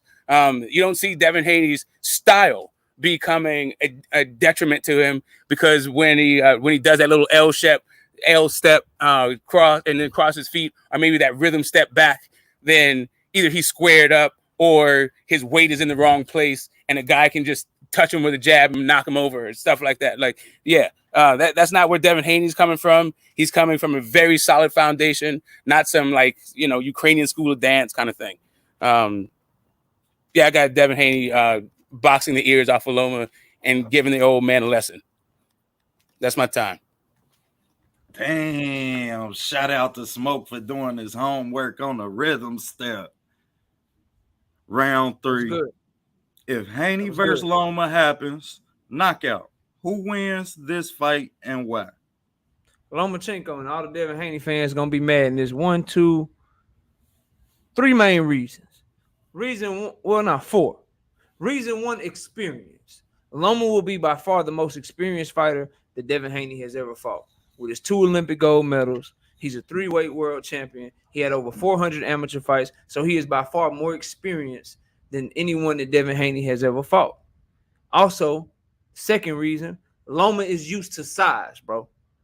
Devin Haney's size and his reach and his length is not going to be anything where Loma is going to look at him like, damn, bro, you big as shit. How do I get around your reach? He's not going to do that because he's already fought Luke Campbell, who's 5'8" with a 71.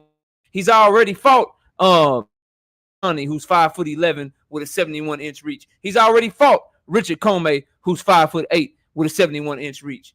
Most importantly, than experience and Haney's and being used to fighting big fighters now that he's been at 135 for a few years, Lomachenko's skills, Loma's feet. All right. Does Loma have better feet than Devin Haney? I don't know. That's a debate. Does Lomachenko have better feet than Jojo Diaz? Is his left hand more accurate? Is his left hand more creative than Jojo Diaz? So you have to ask yourself, if plotting forward Jojo Diaz, who is about the exact same size as Loma, with no feet, not near the feet of Loma at least, can get left hands off and he can win 3 rounds, why won't Loma, a more skilled fighter from boxing, be able to do that? Why won't he be able to do that? Furthermore, accuracy.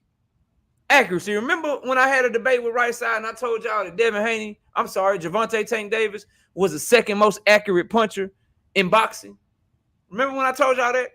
Y'all know who the most accurate puncher in boxing is? His name is Vasily Lomachenko, connecting on 48% of his punches. Remember when Devin Haney was like somewhere at 6th or 7th in defense? People only connect on him like 19% of the time. You know who's number 3? His name is Vasily Lomachenko. People only connect on him with 16.7 shots. So he is by far the most skilled and used to dealing with size. He's the most full, complete fighter that Devin Haney will have ever fought. That's in the ring why he beats him. But here's the point. Here's the angle that people don't expect, and I don't know why they don't expect it, but here it is. The business, the politics, and the corruption of boxing makes it to where Devin Haney has to be perfect to beat Lomachenko, and I can prove it to you guys. Number 1, who's on the Ring Magazine pound for pound list? Who's on ESPN's pound for pound list right now? So who the business of boxing want to win? Who they who they want to win right now? Because Vasily Lomachenko is number 6 on the Ring magazine, but Devin Haney talking about vacating the Ring magazine because he ain't on the list at all. Lomachenko is number 9 on the ESPN pound for pound list, but Devin Haney ain't on there at all. So we know who ESPN is pushing. Anybody remember what happened in the Manny Pacquiao versus Jeff Horn fight? Anybody really feel like Jeff Horn won that fight? Because I thought Manny won the fight. Then let's go to Devin Haney's most recent fight. How many rounds would y'all say George Kambosos, if you were watching the fight and you judged the fight, how many rounds would you say George Kambosos beat Devin Haney? I'd give him about maybe 0. Maybe 0. Or maybe 1. Maybe you give him the 12th round when Devin Haney took his foot off the gas. But did y'all know that on 2 of the judges' scorecards in that Kambosos versus Devin Haney fight, y'all know 2 of the judges scored at 116 to 112 in favor of George Kambosos? In favor of Devin Haney, giving George Kambosos 4 rounds in that fight? Where, bro? Where did George Kambosos win 4 rounds? So you got Devin Haney, who if he fights Lomachenko, it will be the last fight of his contract. It will be the last fight of his contract under Top Rank. Y'all don't think the business of Top Rank, the politics of Top Rank, the corruption of Top Rank, y'all don't think that they want Lomachenko to win? Y'all don't think that judges will be in Lomachenko's favor? Y'all don't think that the same Top Rank that went around Devin Haney and really got Lomachenko to fight, really got him to fight, y'all don't think, but Loma had to, stay in the Ukraine and shit. Y'all don't think that Lomachenko and Top Rank, y'all don't think that if he makes it a close fight, because remember, who wins and why is the question. You don't think that Lomachenko is good enough to get 4 or 5 rounds for real, like 4 or 5 clear rounds, and then the judges give him a favor on the other 2, 3, or 4? So Devin is up against it, just like he was up against it in the George Kambosos fight, and how he will be up against it from a business perspective in the second George Kambosos fight. But when he's up against it against Loma, he is up against it against a much better fighter, who I already told you guys is the most accurate puncher in boxing, who I already told you guys is one of the best defensive fighters in boxing, who you guys all know is more experienced than any fighter Devin Haney has ever fought. For all this shit that Smoke was talking about, how entitled Lomachenko is, how he got shots that he didn't deserve, he is the most skilled fighter that Devin Haney has ever fought. So if Jojo Diaz can win 3 rounds legitimately,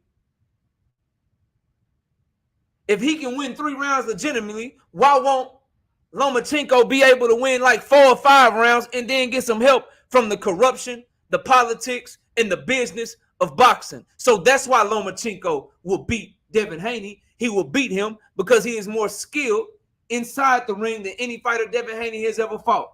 And he's good enough to where if he has a plan and if Devin Haney's not ready for him, he can beat Devin Haney without help. But he's actually going to have help on top of being good enough to beat him without help. So Devin Haney is going into this fight. He has to be perfect in the way that he was going, that he had to be perfect against George Kambosos. And even when he was perfect against George Kambosos, 2 judges still found a way to give George Kambosos 4 rounds.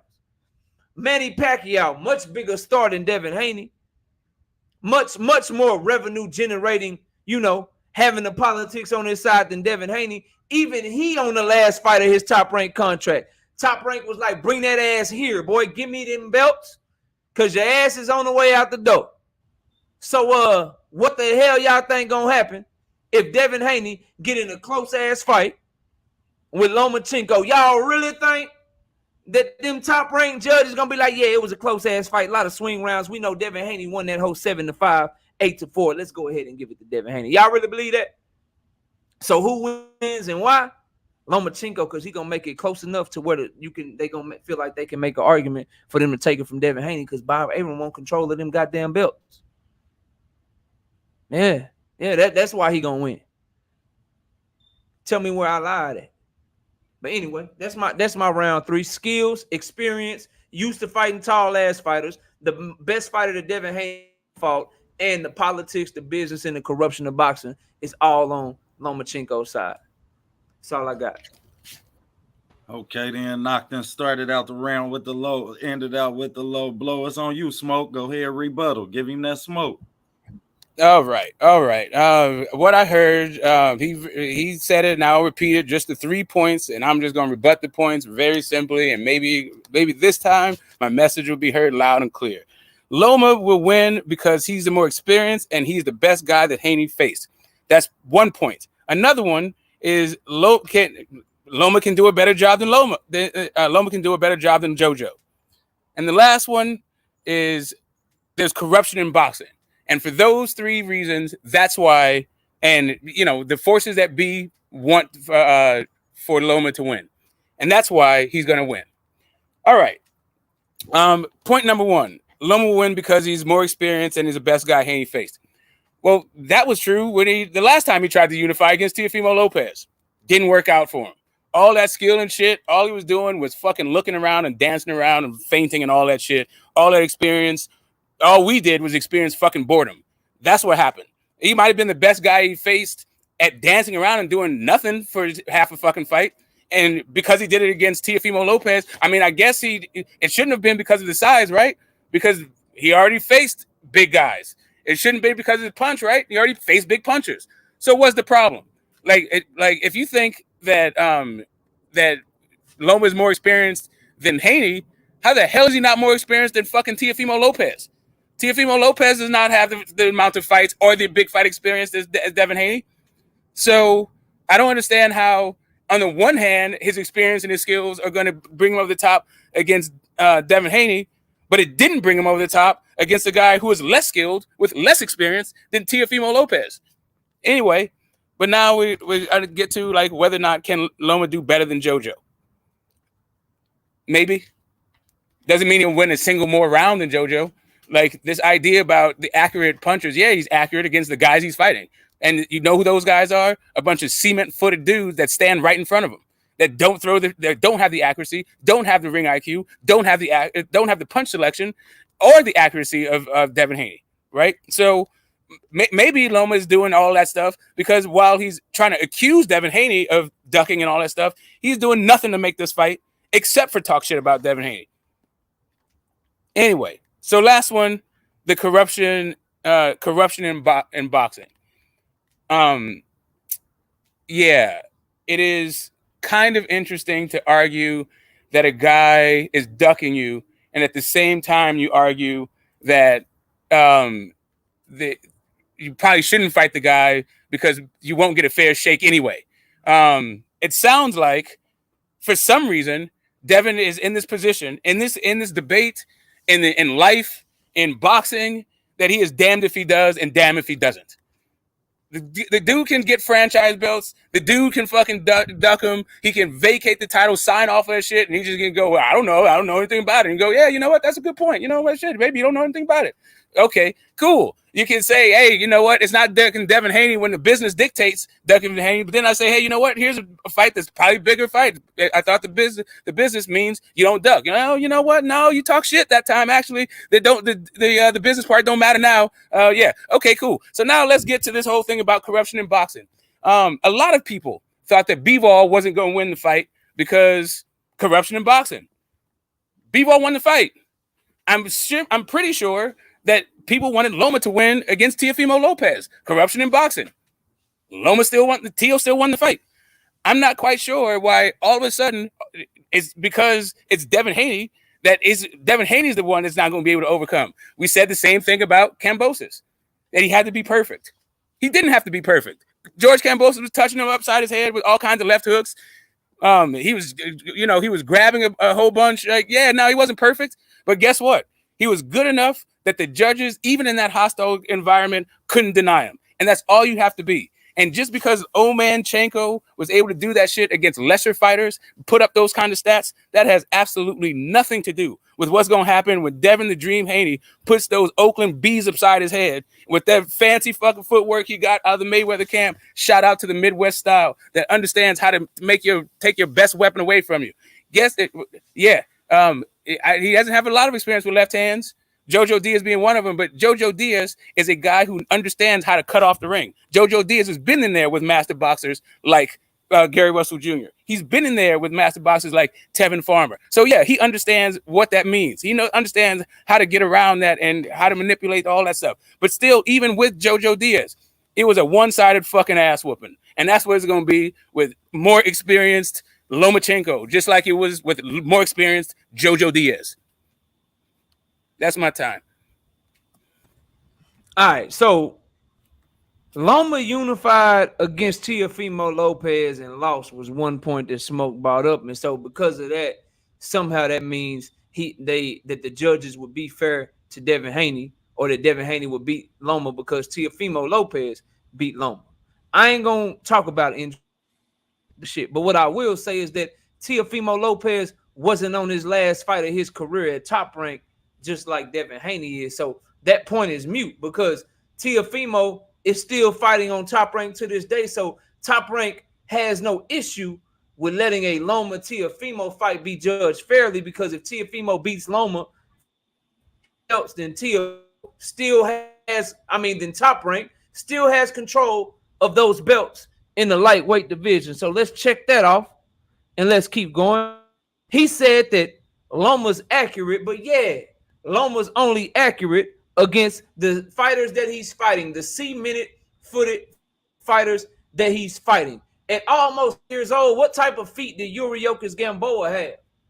After Jorge Linares had already been knocked out, I don't know, 4, 5, 6, 7, 8, 9 times. What feet did he have? When Kambosos was in the ring with Devin Haney, did he look good feet? So I'm trying to figure out if that applies to Loma, don't that mean Devin Haney jab, that footwork, that those boxing skills, maybe he only has that shit against the cement-footed fighters that he been fighting.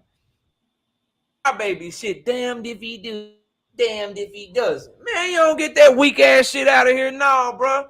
You called for this shit. You said you wouldn't lose to a motherfucking white boy. You said that, not me. I didn't make that shit up. You said you signed a contract. I didn't say that shit. You did. Miss me with the, oh man, you went to franchise. Damned if he do, damned if he doesn't. So I guess Devin just got to do this. He just got to do that. I didn't say that shit. I ain't run around this bitch acting like I'm the boogeyman, but I accept any and all smoke at all time. But anyway, I digress. He did that shit. So miss me with the, oh, I guess it's damned if he do, damned if he doesn't. Then he brought up the Teofimo shit again, which I thought I killed so thoroughly, but I guess I'll kill it again. But I guess Devin, you know what I'm saying, he can't go chase a bigger fight. He can't go up to 140. He can't chase a bigger fight with Teofimo. So I don't even understand that. He can't fight again for the second time. If you default and Triller like, nah, we good, you ain't selling shit. And not only did he default, the point just gets better as I keep thinking about it. Wasn't that fight in his hometown in New York? Didn't he default and they had to pull out of a fight in his own goddamn hometown? Am I tripping? Like, did I miss that? Like, wasn't that fight in New York? But that's a bigger fight, though. So, Loma done fought in New York a few times. And he from the Ukraine. That's thousands and thousands and thousands of miles away. His shit ain't never defaulted. But Lopez defaulted in New York, where he was the main event, and Triller was like, hell nah, push that shit back. Then Triller was like, hell nah again, push that shit back. Then Triller was like, hell nah, does have that shit, we good. But he a bigger fight than Loma? Please stop saying that. Anybody that heard Smoke say that, don't go repeating that shit. Don't go repeating that. Anybody up Bivol beating Canelo, man, you can't get a fair shake. You can get a fair shake. Bivol didn't even get a fair shake because, again, I asked you. They gave Bivol the fight 7 rounds to 5. He won 115 to 113 on every single judge's scorecard. Somebody tell me, all my Devin Haney fans, because see, this is why I love this shit, because a lot of my Devin Haney fans don't really like Canelo. So tell me what Canelo won in the Bivol fight.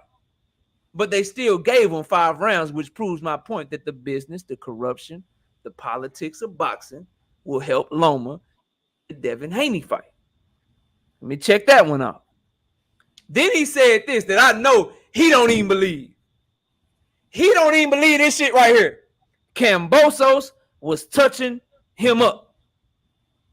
Kambosos was touching who up with left hooks? Oh, and you said with left hooks. He was touching who up with left hooks? Devin Haney?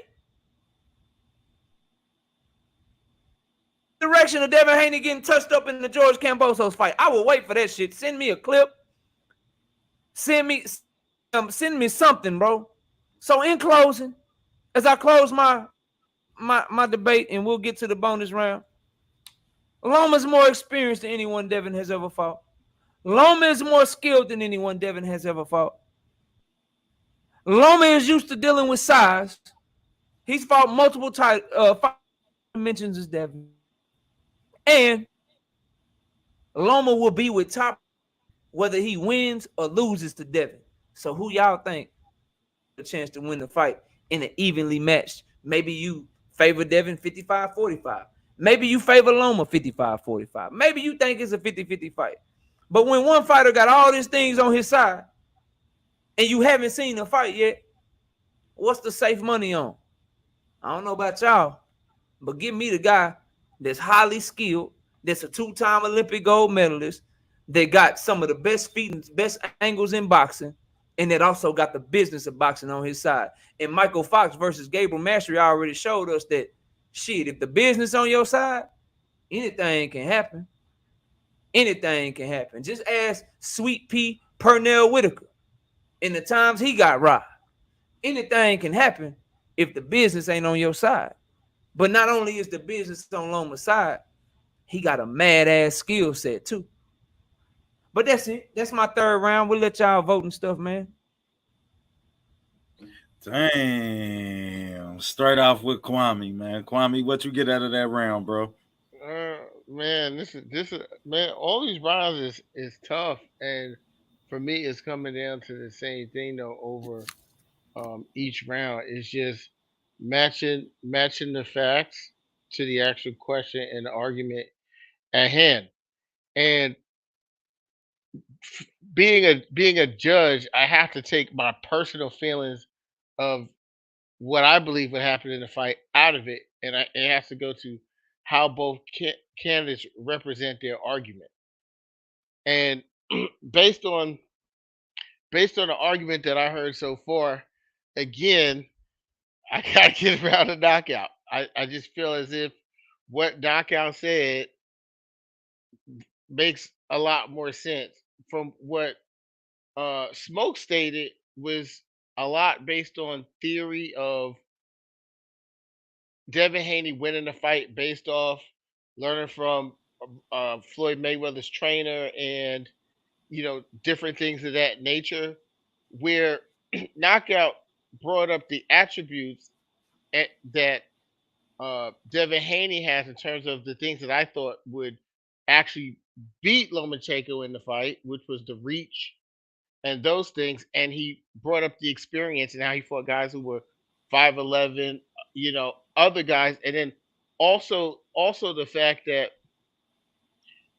he does have the skill set to actually win more rounds. And with the way that boxing has went so far leading up to this fight, with the powers that be basically having Lomachenko avoid Devin Haney, it shows me that the powers that be would be more on Lomachenko's side to win those belts back. So based off of how both arguments were represented and how the facts were brought up and how they correlated to the actual question, I'd have to give that round a knockout. What about you, D-Free? Oh man, this was a hard one. This was a real hard. This was a tough round. I agree with you there. This is a hard one because I'm gonna start off with Knockout. What Knockout came out with? Knockout came out with Lomachenko will win because of his experience, and Loma is used to the size of a Devin Haney. He gave us that Loma is the most accurate puncher. He will if Jojo Diaz was able to land the left the left hook, the left hand, or Devin Haney, he believed Lomachenko would be able to land it easily, and he also gave us the fact that Lomachenko is the third most defensive fighter in all of boxing, and he gave us the fact that the corruption of boxing would give Lomachenko the win. And it's hard to argue that. It's very hard to argue that because we see the corruption in boxing. It's hard to argue that. Now, I'm going to go to Smoke. Smoke was talking about the fact that Lomachenko, the reason why he got a lot of the wins that he got was because he was he was fighting a bunch of smaller guys, moving smaller guys up to the weight class to fight them and beat those guys. He said Devin Haney will be able to move with Loma and keep up with Loma footwork, and Devin Haney has the actual better footwork. He said Devin Haney will be able to catch Lomachenko with the uppercut. He will be able to catch Lomachenko he would keep Lomachenko at a distance with the jab. And he talked about how the fact that Lomachenko tends to be off balance with his footwork. And then he brought up the fact that Devin Haney was trained by Floyd Sr., and he adopted that style of the Floyd Mayweather style. And he has Floyd's style imitated more than any other fighter. And then he also talked about how the fact that Lomachenko he's not used to the big size of a Devin Haney. But then in the rebuttal, Knockout brought up the fact that he fought the bigger guys. He fought all of the big guys at like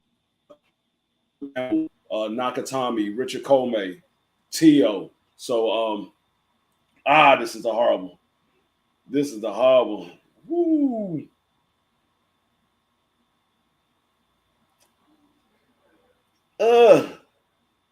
I'm gonna give this one a Smoke only because of the fact that Knockout is banking on the fact of the corruption of boxing that will help Lomachenko. So I'm gonna give this round a Smoke because of that. That sound like God damn, I appreciate that about you. Hold on real quick. This ain't got nothing to do with the debate. Hey, whoever blocked Mr. Aggressive Eastside 512, I'm looking at his comments right now. He ain't did shit to get blocked, bro. I'm looking at what he said. He ain't say shit to get blocked. Whoever blocked him, somebody bring him back, bro. I don't do that shit over here. All he got is a different opinion. Ain't nothing wrong with that over here, dog. He ain't call nobody no bitches, no hoes, no N-words, none of that shit, bro. Y'all know how we rock over here, and I'm very clear with that shit, man. Don't block nobody just because they got a different opinion than you, bro. I'm looking at his shit right now. He ain't said shit, bro. He ain't said a motherfucking thing, dog. So y'all don't block people for having a difference of opinion. Y'all go ahead, fellas. My bad. Yeah. I was gonna say that I don't know, Judge number 2. That sounds like charity because I just keep it up. Man. Hold on. Let me say my point. Man. The because man, hold on. Because he opened up his statement with he can't argue about the corruption of boxing, but then say he's gonna give him the round based that Knockout said that kind of a contradiction.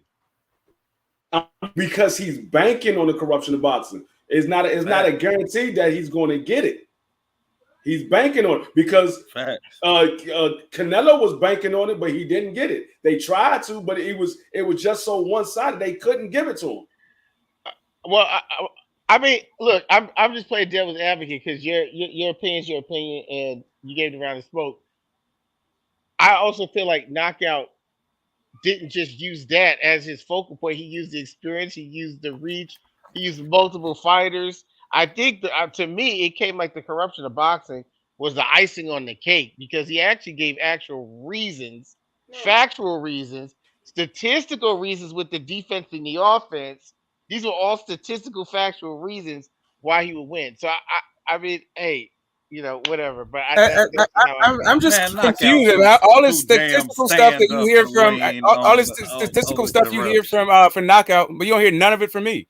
Like all you hear from me is theory, and all you hear is statistics from it's like the strangest fucking thing. And I Nah, feel I like I'm gave being you- gaslit a little bit, but it's all Nah, good. I gave you yours on the second round. The rhythm step. You pointing out the rhythm step, and that being that was pivotal. That was pivotal in that round. For real, that's what made me give you that round. All right, bro. Shout out to Doug Right Side with the $2 in the super chat. Salute to the fam debating. Great job, fellas. I appreciate that, Doug. Thank you so much. All right, what you got for round 4, man? And we got something special for y'all. So me and Smoke, it's gonna be a little different in round 4. It's a bonus judging it, but me and Smoke ain't no time, ain't no, I be quiet, he be quiet. We just gonna go back and forth for a little for whatever the question is. We'll set the timer to like 3 minutes, and then we'll just go back and forth for 3 minutes with whatever OTB brings to the table. OTB, what's the question? And we'll get it going, bro. State the flaw that your boxer have and why the opponent wouldn't take advantage of it. All Loma's is his size, bro. His size. His flaw in the fight with Devin Haney is gonna be his size because he's only 5'5". Devin Haney is 5'8", and he long.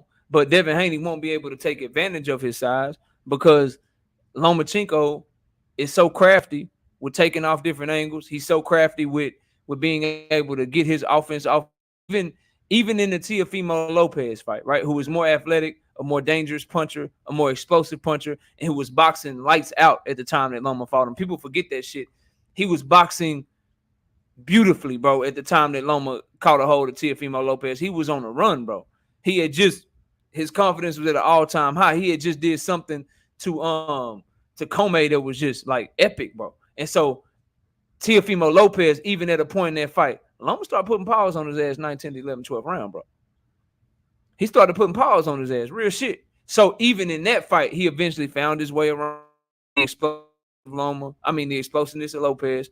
And so if he can deal with that explosiveness, and then he's dealt with length before, he'll be able to deal with the combination of fast twitchiness and length from Devin Haney. That's my opinion. So I think his flaw is his size. Defense, we already ran through the numbers. He got defense. Offense, we ran through the numbers. He got offense. You know what I'm saying? Degree, experience, boxing skills. He got all that shit, bro. He got all that shit. So his flaw is, can Devin Haney take advantage of his size? Can Devin Haney punch him from a distance, keep that jab on him, keep that right hand on him, pop, 1-2, pop, 1-2. Oh, you got close, clinch. Ref, come break us up while I got him in the clinch real quick. Break us up, wash, rinse, repeat. Do that shit from a distance again and just keep clinching. Similar to how he did against Kambosos, but he gonna have to be even sharper because Loma got better feet and a better game and just better than Kambosos all around. That's the flaw that Loma got, and that's the flaw that I don't know if Devin Haney gonna be able to take care of. Good answer. Smoke. What flaw does Devin Haney possess, and why won't Loma take advantage of it? Yeah, I would say the flaw that Devin Haney has is his activity and his not actually his activity. I would just go with his lack of power, right? Because that's really the glaring thing. Ever since he had the shoulder surgery, before he was knocking everything out, breaking faces and all this shit. But he hasn't had a single knockout since he got that surgery. So the power is the thing. Is the huge issue with Devin Haney. And the reason why Loma won't be able to capitalize on it is because Loma's a mid-range fucking fighter. He's not trying to step to you. He's not trying to walk through nothing. He's just trying to, outpoint you from, entering and exiting the pocket, stepping around from you and, making you turn and all that shit. But yeah, so Devin Haney will be able to turn with him. He's a young guy. He's got great reflexes. He will be able to use his jab effectively to maintain the distance, to keep him on the outside. And I think Loma, when he collapses the pocket, he might get a couple of hits off to the body or something like that. But I feel like, even though he doesn't have to worry about the power of Haney, he won't be able to capitalize on it because that's not his style of fight anyway. Good answers. Good answers. Already. Look, man, we got next debate. Everybody thanks Smoke for coming up. Smoke, you got any last words, bro? Everybody No, put some man. hand clap. So yeah, that was a good one. It was like, so I didn't expect for the guy debated to give me any rounds, and it went about as what I expected. But outside of that, I thought you guys made some good points about why you picked the judges, like why you picked who you picked in the rounds, all that stuff. Shout out to you for taking the time out to listen to us yammer on about boxing and give us your honest assessment of the exchange. Already, bro. Smoke, I appreciate you, man. I'll holler at you, dog. Yeah, Smoke, for your next debate, man, if you come back, man, write your shit down, bro. A lot of times you just got lost within your transition. You understand? No, it wasn't even. It's not that it's not written down. It's I'm switching through tabs, like to hit the mute button and then to hit my other shit. I gotta. But yeah, it's all written. It's all good. But yeah, but give me some. You feedback. was on point though. I appreciate all the feedback. Nah, I of course, bro, and you did your thing, bro. I ain't even gonna hold you. I felt like it was a close one. I'm a little bit like confused as to really what the judges were ever looking for, like in the exit of it, like for real. But we can figure all that shit out. I'll tell you this: you would have definitely got the second round for me if you wouldn't have said he was going for Tio. If you'd have said he was going for a champion, you would have got the second round for me. That's what lost it for me. You had Devin going up to fight Tio. That's what lost it for me. It's all good. Yeah, I mean, I'm not you sure. You killed it on the rhythm step. You noticing that rhythm step? That was clutch. Look, all I'm saying is that as a judge, like a judge in court, you just listen to the facts. Like even if you have a preconceived notion about one subject or the other, it's about how each side presents their argument opposed to what the actual question is. And the first round and the second round, the first round, Smoke led and he came out hot, and I went along with everything he was saying. But when Knockout presented his argument and he had actual facts, I go by statistics and data and not narrative.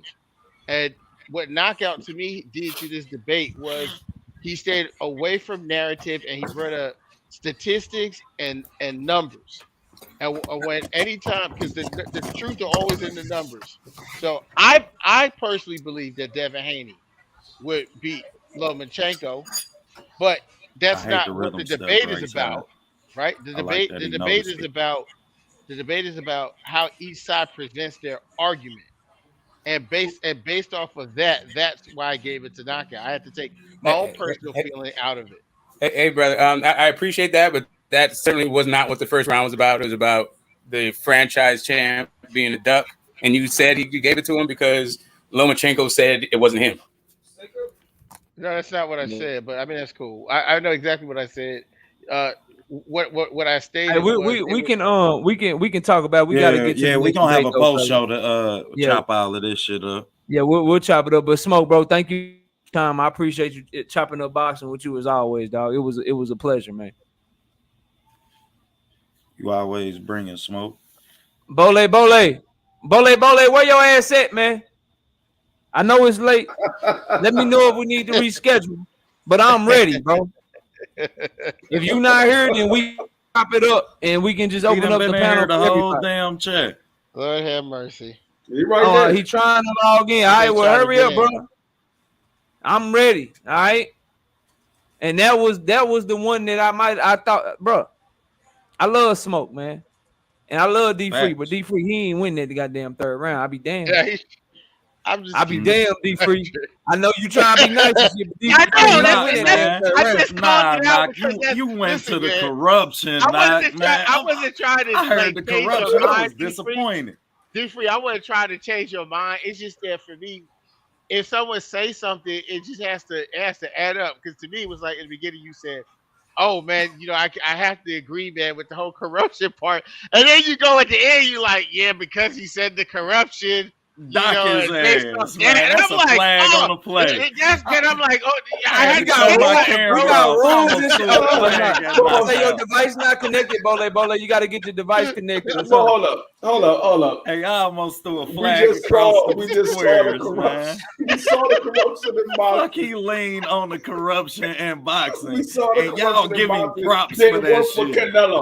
The corruption. What you of boxing mean? didn't Hold work. on, bro. That's part of boxing, man. Come on, dog. Come on, bro. That's part of Man, boxing, bro. come Like, on, I don't know what man. y'all want me to do. Y'all think I be coming up here to play? Man, I ain't trying to wanna lose. Smoke was supposed to eat I this ain't shit up. shit, I bro. I'm went coming with man, I'd have gave passion. up I'm every coming with fight. facts. Every Hey, I'm in fight this that whole. was I'm trying to corruption. body This dude everything. named Dan Fieldman, I'd have brought up judges that was corrupt, man.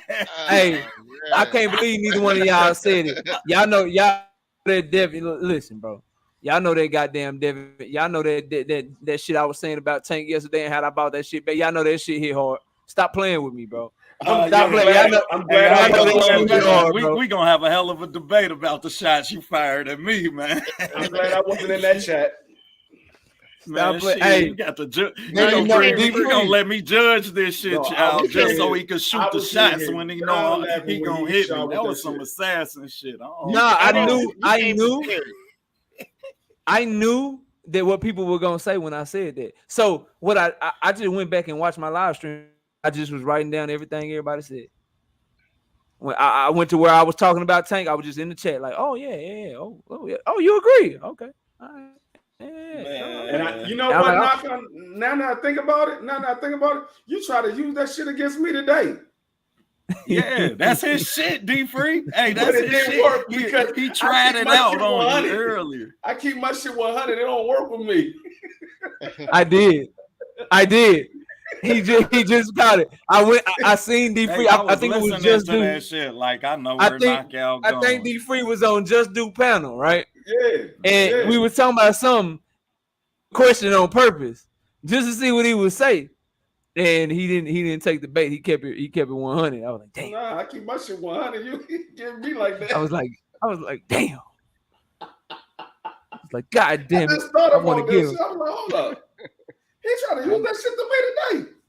I knew it when he started busting the shots. When he started busting shots. Whenever you come back, bro, I saw that. Hold on.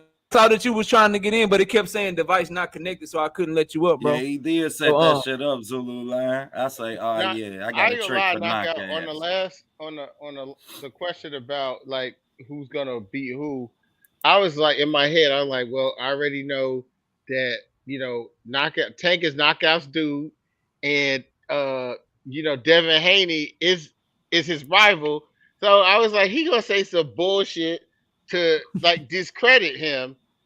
But you actually gave like stats and shit. It was nothing I could rebut in it. You know what I mean? It's like when you do stuff like that, when you talk about the man's experience, you bring up the fact you bring up the fact that Nakatani, the fact that you brought up Nakatani was 5'11" and Devin Haney uses his reach, and you said experience. It just like it was kind of hard for a person if they're just talking about just theory and not bringing up like facts and statistics, and then you brought up how Lomachenko's better or ranked higher on defense.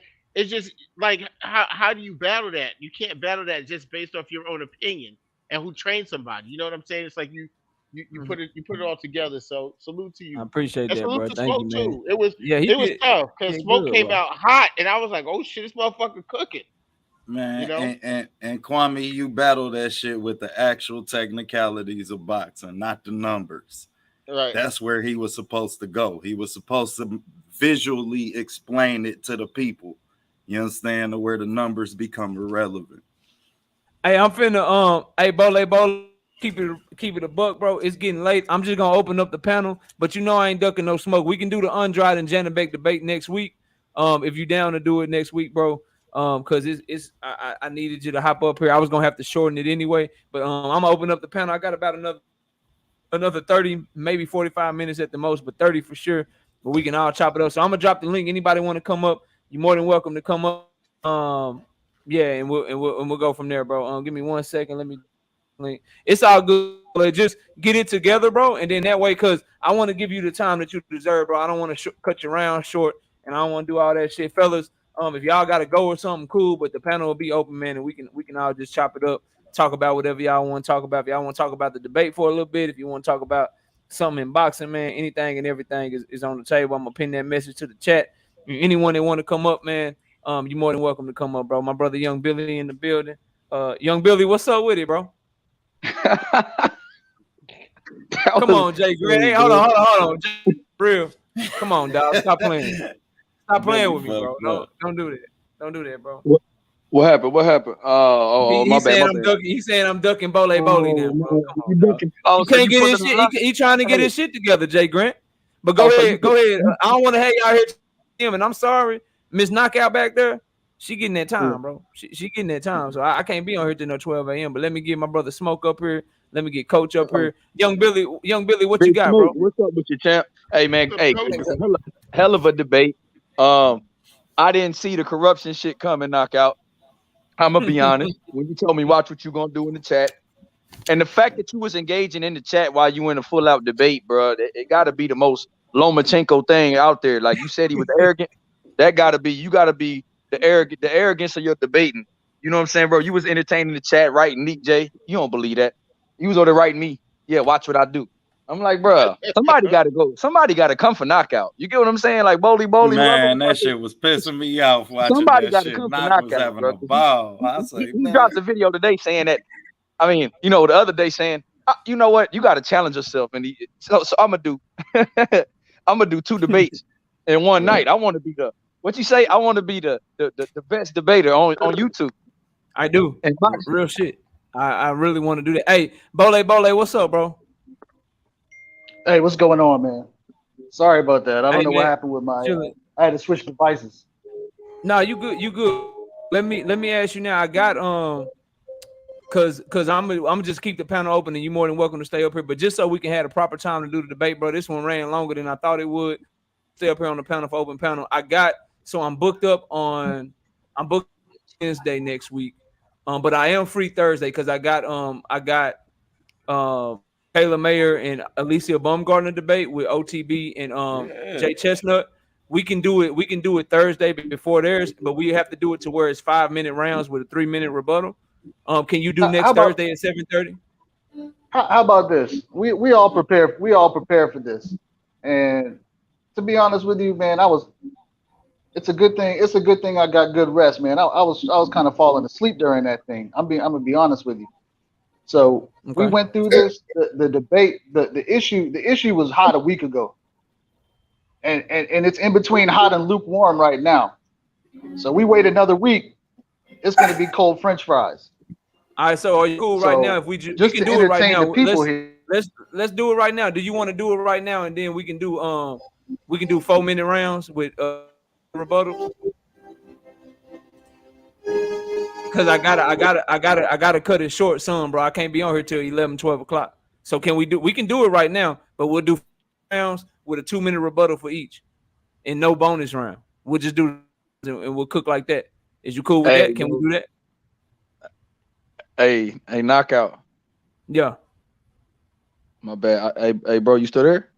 Yeah, I'm here. Can you hear me? No. I was talking about your man, Bole. Yeah, Bole, are you talking, bro? Cause I ain't want to cut him off and be disrespectful. I don't even hear him. He gone. It done kicked him out. Oh, okay. Yeah, he probably had his internet probably got messed up. Hey, but knockout, go bro. Ahead. What was you saying? Let me get your words. Let me get Coach, and let me get it. We're gonna have to reschedule, Bole. It's kind of late, bro. Real shit. Yeah. But go ahead. Go ahead. What was you about to say? I was about to say, I see you got Adelaide Bird them up here giving them scorecards, bro. You know what I mean?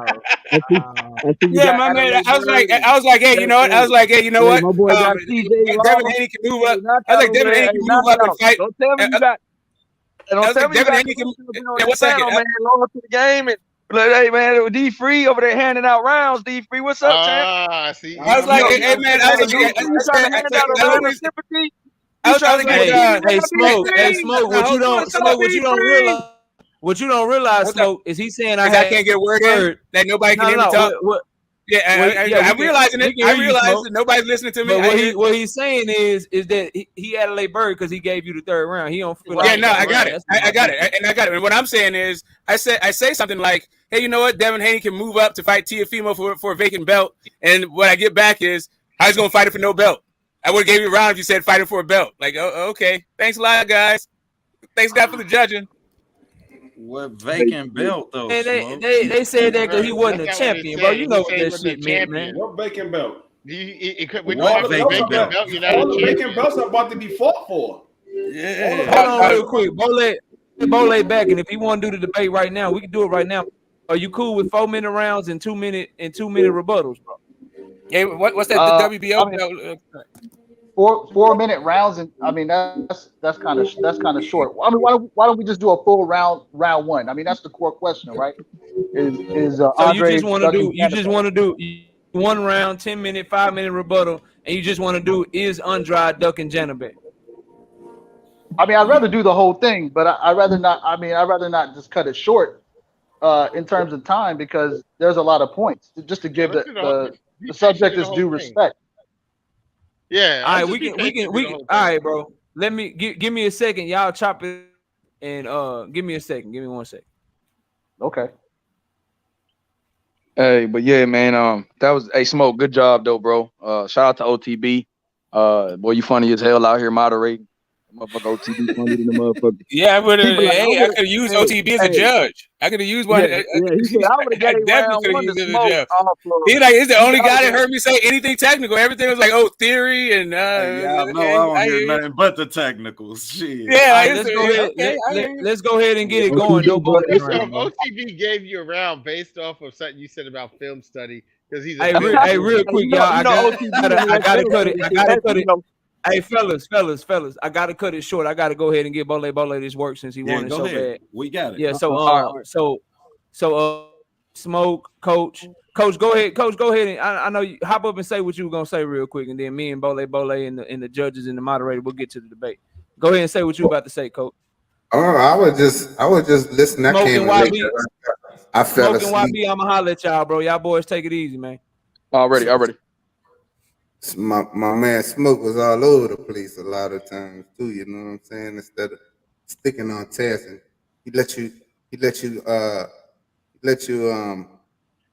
Jedi mind fuck him a couple times.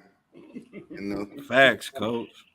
So he wasn't on this game when you sitting there talking about what happened with Triller. Well, Lomachenko why your voice changed like that? Why you gotta do me like that? Lomachenko Man, never. Bole, you keep cutting out, bro. Yeah. Bole, we gonna have to do it tomorrow, bro. Yeah. Or not tomorrow. We're gonna have to do it another time, bro. It's getting late, fam. Yeah. Your shit keep going out, and if it go out in the middle of the debate, that's gonna ruin the shit. So everybody, Smoke, I still see you in the back. Smoke left. Anybody that want to come up, man, y'all more than welcome, bro. I got about 15 to 30 minutes, bro. We just gonna chop it up, bro. I wanted to get Smoke Goddamn, around. Kwame, let me say something. Let me finish, nigga. Damn, Coach. All aggressive. What I was saying was you got him off his game when you talking about the selling of the fight and all of this shit. Well, Lomachenko ain't sell out shit because he never fought on pay-per-view. He never used pay-per-view. And you never addressed that, Smoke. He never addressed that. There was gonna be a pay-per-view. That's why Teofimo and them fight fell through. Lomachenko never fought on pay-per-view when y'all was talking about selling the fight. Of course he's gonna have viewers. It's on ESPN. You left that shit out there. You should have killed that shit. Coach, I hear you, Coach. Coach, why you always you supposed to be my OG? Why you always trying to give people ways to beat me and shit, man? Here's the thing.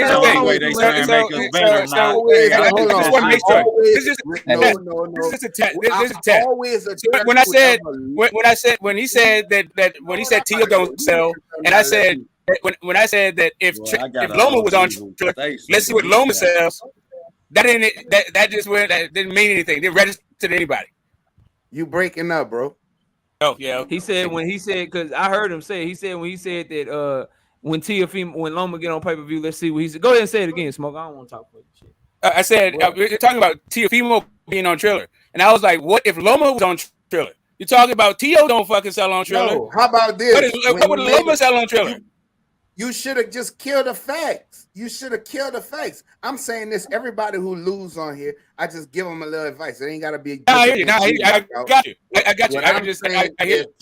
God damn it, Smoke. I'm listening to you. What I'm saying I think there's a delay. That's all.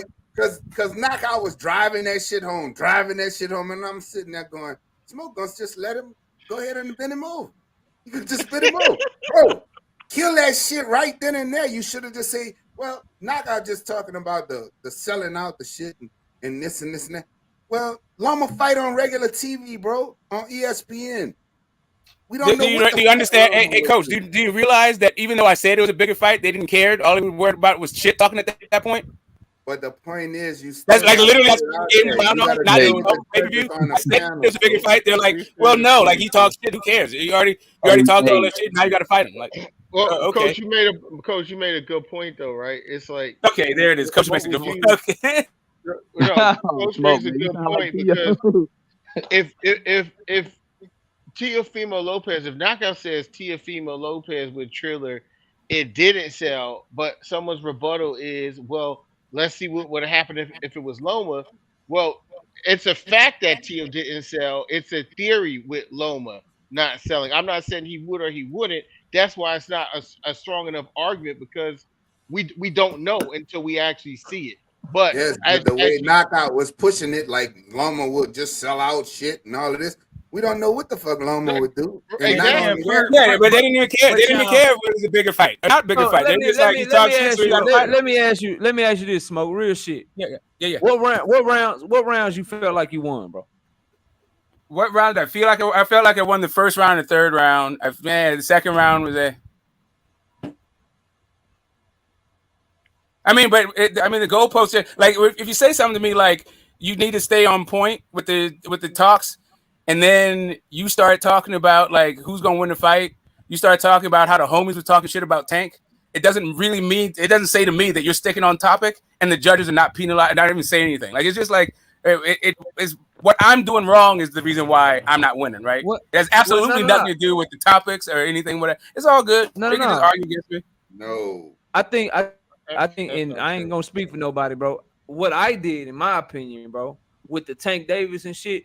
I knew that Devin Haney fans, people voting, I knew judges, I knew that they was like, yeah, that's some weak ass shit Tank Davis did, which it was some weak ass shit. And so I was on their feet. I got you. But if to show that if Devin says all the shit that he says, and then he don't fight Loma, that too would be some weak ass shit. As a matter of fact, that's weaker than just tweeting and deleting some shit. And I felt like that's the point that I was driving home, and I think that that's what they got, and the bro. Point but that's not actually what they picked up.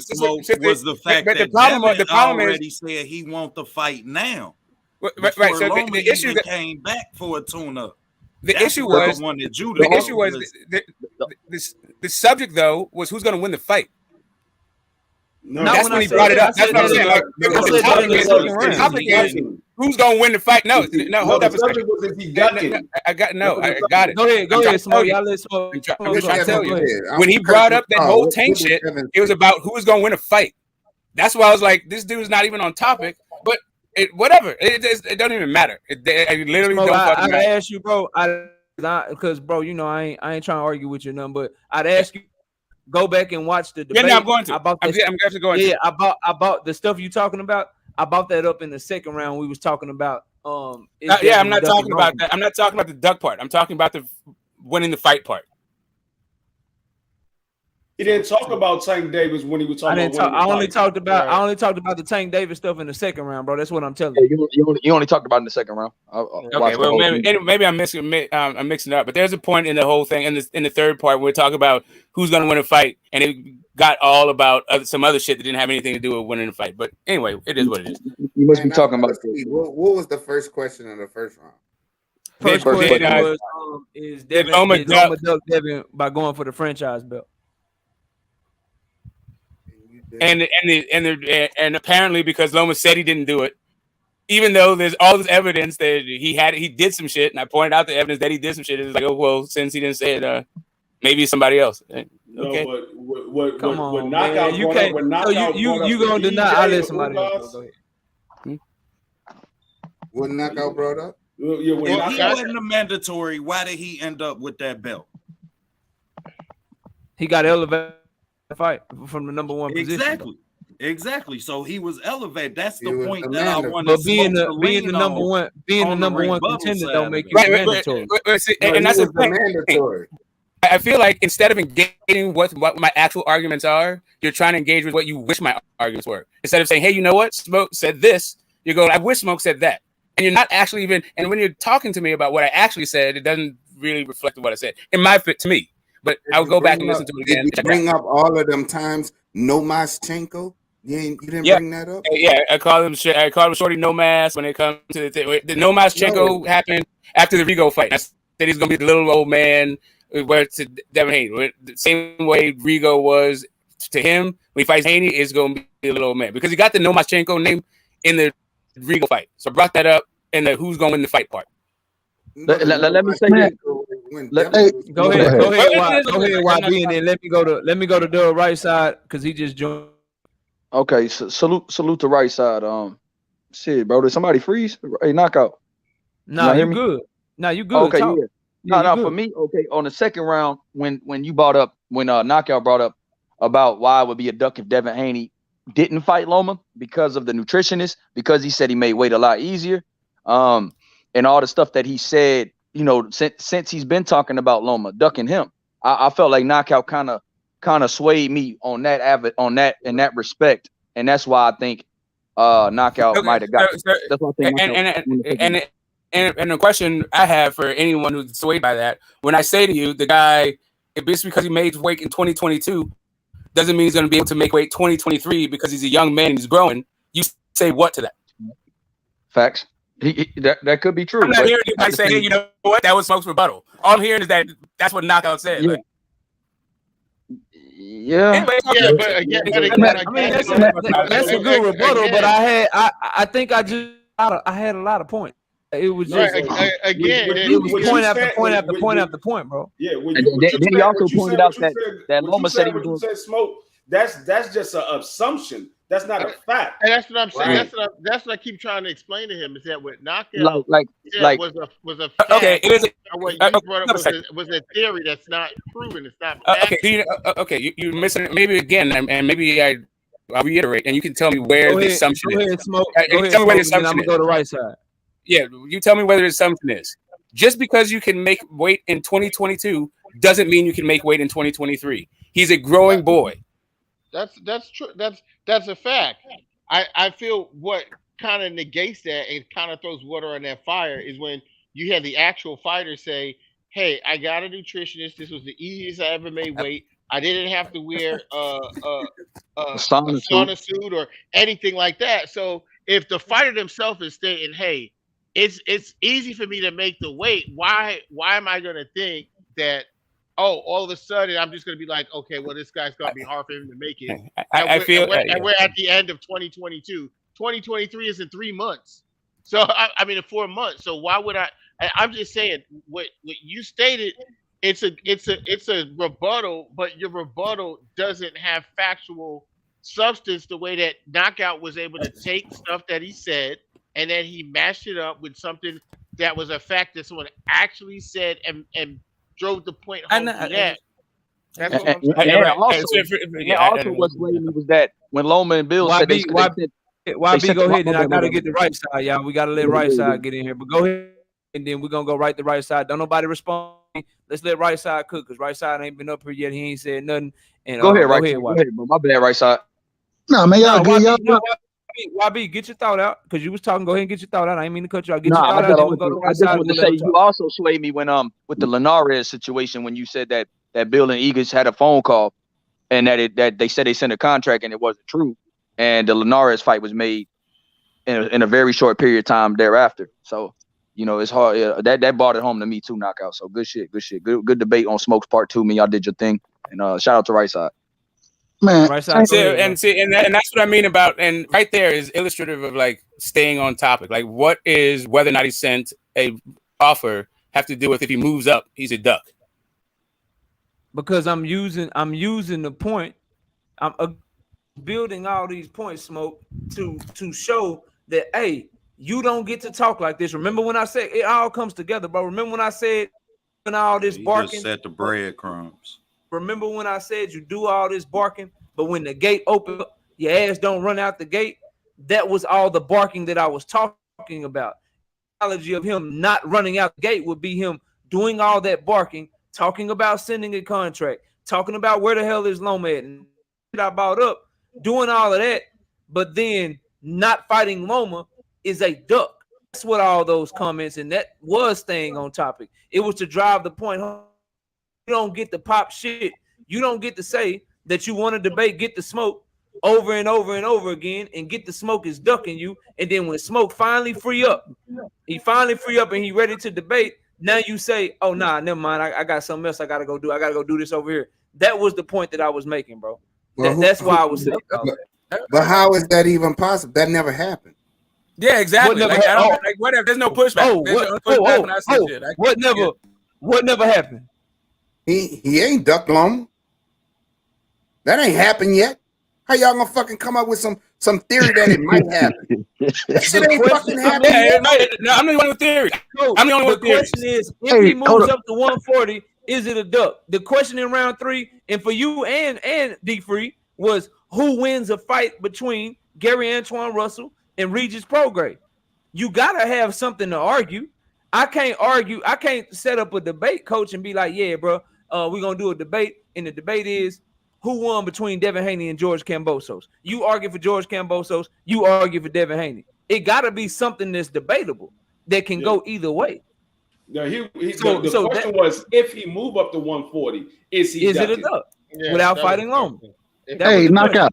Let right side get in. Right side. Floor is yours. That's why my route would have just been shit. He already said he willing to fight him now. What was the first round? What was the topic again? Remind me. Franchise belt. Yeah.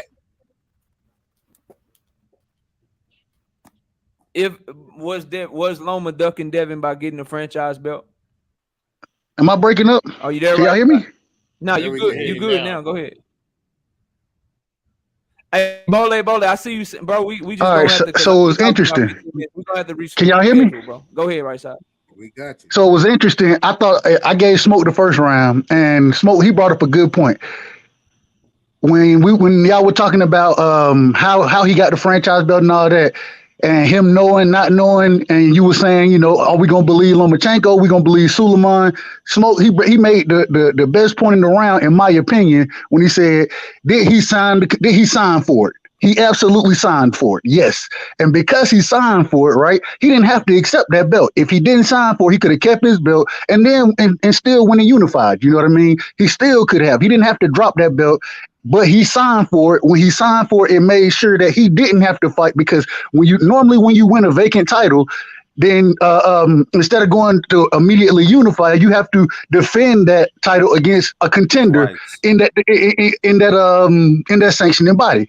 And so because he signed for that franchise, it stopped him from having to defend that against a contender. You know what I'm saying? So that's why it was a duck. When Smoke brought that point up, I thought that was spot on. If you would have stood on that point right there, you know what I mean? I felt like you could have won that round. But at the same time, I got to. I'm saying with the judges, I gave it to him just because of that point. But with the judges, I think if he would have stuck to that a little more. Now, this is the other thing, though. Oh, go ahead. Sorry. Hold on. This is the other thing. Knockout, I got to give you credit, bro. My brother YB said it in the chat, bro. You slick as a can of oil. And some of the things that you brought out in this debate, bro, the way you brought them out and the way you put it all together, bro, I did have you winning the debate. But I did think that it was closer than the way it was being scored at the time. But damn it, you slicker than a can of oil, bro. Salute to you as well, Smoke, man. Hell of a debate. And that's all I want to say, man. Yeah, it was a good one. I definitely had a good time. It's not even so much about the outcome. I'm really just like trying to. It's more about like the. I feel like the feedback doesn't necessarily reflect the points being made from both sides. That's all. Right. But once again, KO, the way you brought out the different topics that you brought up, bro, like it was masterful. I'm not gonna lie to you, it was pretty masterful the way you were doing that. And damn it, you slick, bro. You slick. When you brought up the corruption, I was like, man, they should be knocking his ass for talking about the corruption. Who you telling? Who you telling? I had to cut my camera off. I'm sitting up this motherfucker like this. Like, man. Tell me why though, bro. Why should somebody dock points for that, bro? It's a debate. Because You get your point across the best way possible. Who wins man, it? don't worry. Who wins and why the fight? If somebody want to that go over shit and say again. that somebody win because they get hurt, and you want to say that stupid ass shit, well, I think he gonna win because the other fighter gonna get hurt in the middle of the fight. If that's the shit you come with, that's shit you come with. You get your ass cooked. So I mean, it's a debate, bro. No, that's why I give you credit for it, bro. That's why I give you credit. Because you could get it off. Yeah, I ain't giving you but credit that's what I'm saying. because Like you said, tried it. something I'm giving you credit like for getting corruption. it out. You're gonna lose because corruption is a fact, but or a statistic, but and not a theory. Like I don't, whatever. It is what it is.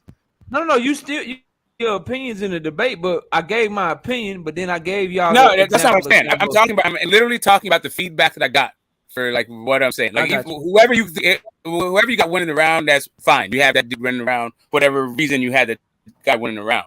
But what I get back from that is, oh yeah, he was spitting facts and statistics. And really what you're saying is he's going to lose because of corruption. And other guys have lost because of corruption before, even though other guys have won because of corruption. Yeah, like guys have won even though the odds were stacked against them in a corrupt situation. What you should have said was this. He overcame corruption in the last fight. Knockout was right. Yeah, Knockout was right. They gave him fucking rounds that he didn't deserve. But he gonna overcome that shit too against fucking Lomachenko. Because he's that much of a better fighter. That's what I said. I said that. In one ear, out the other. I feel like I'm speaking a foreign language. I more or less wanted you here. We've seen Devin be perfect already. Yep. Yeah, I mean, so it's perfect as you're saying that he has to be to win this fight. We've seen him do that. Facts. And we about to watch him do it again. Thank you. So by the time that fight happened, and not only that, I wanted to see you lean on if he don't fight him at 135. Shit, let's look at how old Loma is. Look, bro, when I'm looking at 36 years old, I can understand. I'm gonna keep it a bug with y'all, bro. We talking about the third round, right? When I'm looking at this shit, this is what it boils to me, bro. Like, and this is just when you look at it from a high view and you putting an argument together for a round, right? Who wins the fight and why? Smoke came Devin Haney's skill set, which is a fire ass skill set. I came with Lomachenko's skill set, which is a fire ass skill set. But then I got all this shit about corruption too. He ain't had it. I just bought. I don't understand the country. I just bought more to the table. The thing is, for me, it was how you broke Knockout. For me, it was how what you just left out was you also brought up the experience and then how you articulated the experience. You articulated that he fought fighters who were taller. You articulated a lot of different things with the experience. You articulated also their ranking in terms of defensively, and Loma was higher, and also accuracy, and Loma was higher. And these are things that are not refutable. So when you bring up things that are not refutable, then the other person has to bring up things that aren't refutable, such as what OTB had brought up was how, for instance, Devin Haney whitewashed Kambosos, and if you would have went off like from the skill set that he would whitewash Loma for these reasons too, and he's already done it, then that's something that's irrefutable that I can get behind. But if I literally said it, I literally said he overcame. I was like, yeah, Kambosos even got off some, but we saw that wasn't enough for Devin Haney, and we're gonna see him doing the same thing as Loma. I literally said what you just said. I should have said. Well, no, but then it's all good. It's my thing. I got you. You know what you should have did? I want Knockout to answer this question. All right, what's up? When they fight, this was you should say in his rebuttal. I want Knockout to answer this question. In your picks, who are you going to pick? Will you pick Loma if they fight, or will you pick Devin? Hey, well, Coach, he did pick Kambosos. I don't know that he did pick Kambosos. Nah, he did pick Kambosos, Coach. So he did pick Kambosos to win. No, I didn't. You did pick him. No, I didn't. And then he switched. Then before the fight. So if I change my mind before the fight and I get the pick right, y'all like, bro, I must be cold. I must be cold if that's y'all. You are cold, bro. You are. You are cold. He's definitely cold. He's definitely cold. That is without a doubt. And one of the things I wanted to do format for like debates is go back and forth with these kind of questions. Like Coach just said, like pose the guy questions so we can like like actually interact and not just make statements in a I might vacuum. think about that. I think that's a good idea. Maybe we can do that for like the bonus round and shit. I don't know, bro. I think that's a good idea because I want us to be able to interact with each other more and talk a little shit. But coach, to answer your question, what I would have told you, I got two answers, and these are facts. I'd have been like, come on, coach, I can't answer that question. You know, I don't predict fights until the week of the fight. Boom, that point's dead. You tried to make. Good job. Like, nice try. And then the other one is if I'm in full blown debate mode, shit. After everything I just said, I got Loma. Easy. I got Loma. And you know you lying. I got two answers for you. Nigga know he lying, bro. I got two answers right off the rip. The first one is one I would and since we debating to make sure that I know it's the truth or whatever, I'd have said the first one, bro. I appreciate you, coach, for the question. I don't do predictions until the week of the fight. So if that fight gets made and you want to know who I'm picking, wait till the week of the fight. That's what I would have told you. I already know. AKO, you know what you said, and just to give well, I don't even know what you're looking for, but it cut the rounds down, say 7 minutes a round, and then for rebuttal 3 minutes, and really then have a question. Hold on, but 10 minutes once. But and then have a question round and use the moderator and say, okay, now we're gonna have each individual go back and forth with questions. If they ask you a question, you got to give some type of answer to that question. You know what I mean? For 5 minutes or whatever like that. Like have a question round. That's cool. Yeah. I think that's good, bro. I'm gonna figure something out. I know I'm listening to all y'all, but one thing, just so everybody know, one thing I'm not changing is my chat gonna always participate, bro, because they the ones that's the lifeblood of the channel. But other than that, I'm open to everything. So yeah, I consider that shit. I think that's a good idea. And I think it'll be a little bit. I think it'll be a little bit funner, and like informal. And also, I think that everybody involved would get a kick out of it if the participators could interact with one another, like talk. Give your opponents a chance to pin each other down. Sometimes if y'all can interact, then some people it's going. Sometimes it don't run as smoothly because some people they'll cut you off in your point too. You get what I'm saying? So it's kind of tough. You got to be to a certain degree. But that's why you use the moderator, and the majority of the time with Knockout being the moderator, if somebody is cutting the other person off, he does have the power to mute that individual. I ain't letting that shit slide, bro. Right. I already know. But respectfully. Like at the end of the day, like whoever debate on this platform, I don't give a damn if you disagree with everything I say. If you give me your time to debate on my platform, bro, you will not be disrespecting nobody on my panel, bro. And I want to make sure. Appreciate everyone. I want to make sure, like it may sound like I'm salty and bitter and shit about the judges. I'm really not. I really appreciate the fact that you guys listened and gave us feedback and gave us your opinion on the thing. I really do. And I can't wait. And when it's my turn to be a judge, I'll be right there. Hopefully, I can do it at least as good a job as you guys. You doing next week, right? We got you locked in for Broner debate, right? Yep, Broner Hall of Fame. Looking forward to it. Yes, sir. But nah, bro, you like listen, you competitive. Like ain't nobody tripping on that shit, man. Like, I don't give a damn if they told me I lost 3-0, I'd be up this bitch telling everybody I won, bro, and trying to tell them why I won. I'm the same. I feel pretty solid about my. Listen, if there's people out there that could give me every single fucking round, like not everybody, like I never got a 3-0. But there's somebody that gave me at least one of all of those rounds, and I'm good with that. That to me, that's that's a competitive debate, right? You did your thing, bro. You did your thing for sure. I ain't mad at that, bro. That was a fight, Smoke. I ain't gonna hold you. You fought. But look, man, I gotta wrap up. Let's pass it around. Give everybody last word. Look, subscribe to every brother on this channel. As you give your last words before you drop your link in the chat, if you got a channel, bro. Link in the chat as you leaving. I'm gonna highlight it, and I want everybody to go subscribe to them as they get their last words. Let me get my since they've been up here the longest, I want to get Kwame, then OTB, then Smoke, and then we'll go to everybody else since they've been up here the longest, bro. I want to respect their time because they done gave us 3 hours tonight. Go ahead and get your last words. Let everybody know where to find you, bro. Yeah. Salute to the panel. Definitely salute to the chat, and salute to both participants and everyone that was involved. This was a good debate. Both of you guys came out spitting hot fire in the beginning. Only one man can win, and that's how debates go. But yeah, I salute to you, Knockout. This is actually like one of the best series I've seen in terms of YouTube boxing with these debates, and it's a good way to you have a good format and you have something real special here, and I appreciate you letting me be a part of it.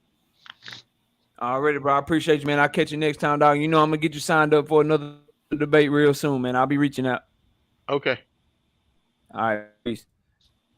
OTB, man, go ahead and get your last words. Let everybody know where to find you and why he's doing that. I got my brother Coach from Glove Up Boxing and More's link right here on the channel, man. It's right there. Click that link real quick. Go subscribe to Coach from Glove Up Boxing and More. He's gonna tell y'all when we're talking girlfriend, you got a wife, you got a boyfriend, you got a husband, or if you're single and you want to know how great relationships work, he'll be live tomorrow for him and the Queens the couple show at 8 p.m. Central Time. Y'all got to go check it out. That shit fire. I look forward to it every Friday night. But he'll tell you more about it. We done scheduled people coming out here for Mardi Gras shit. Already. OT, your last words, man. Man, salute to y'all. Another hell of a debate. Salute to you, Knockout, for offering your platform on your prediction night. You understand? So salute to you, bro. All the success that you getting, man.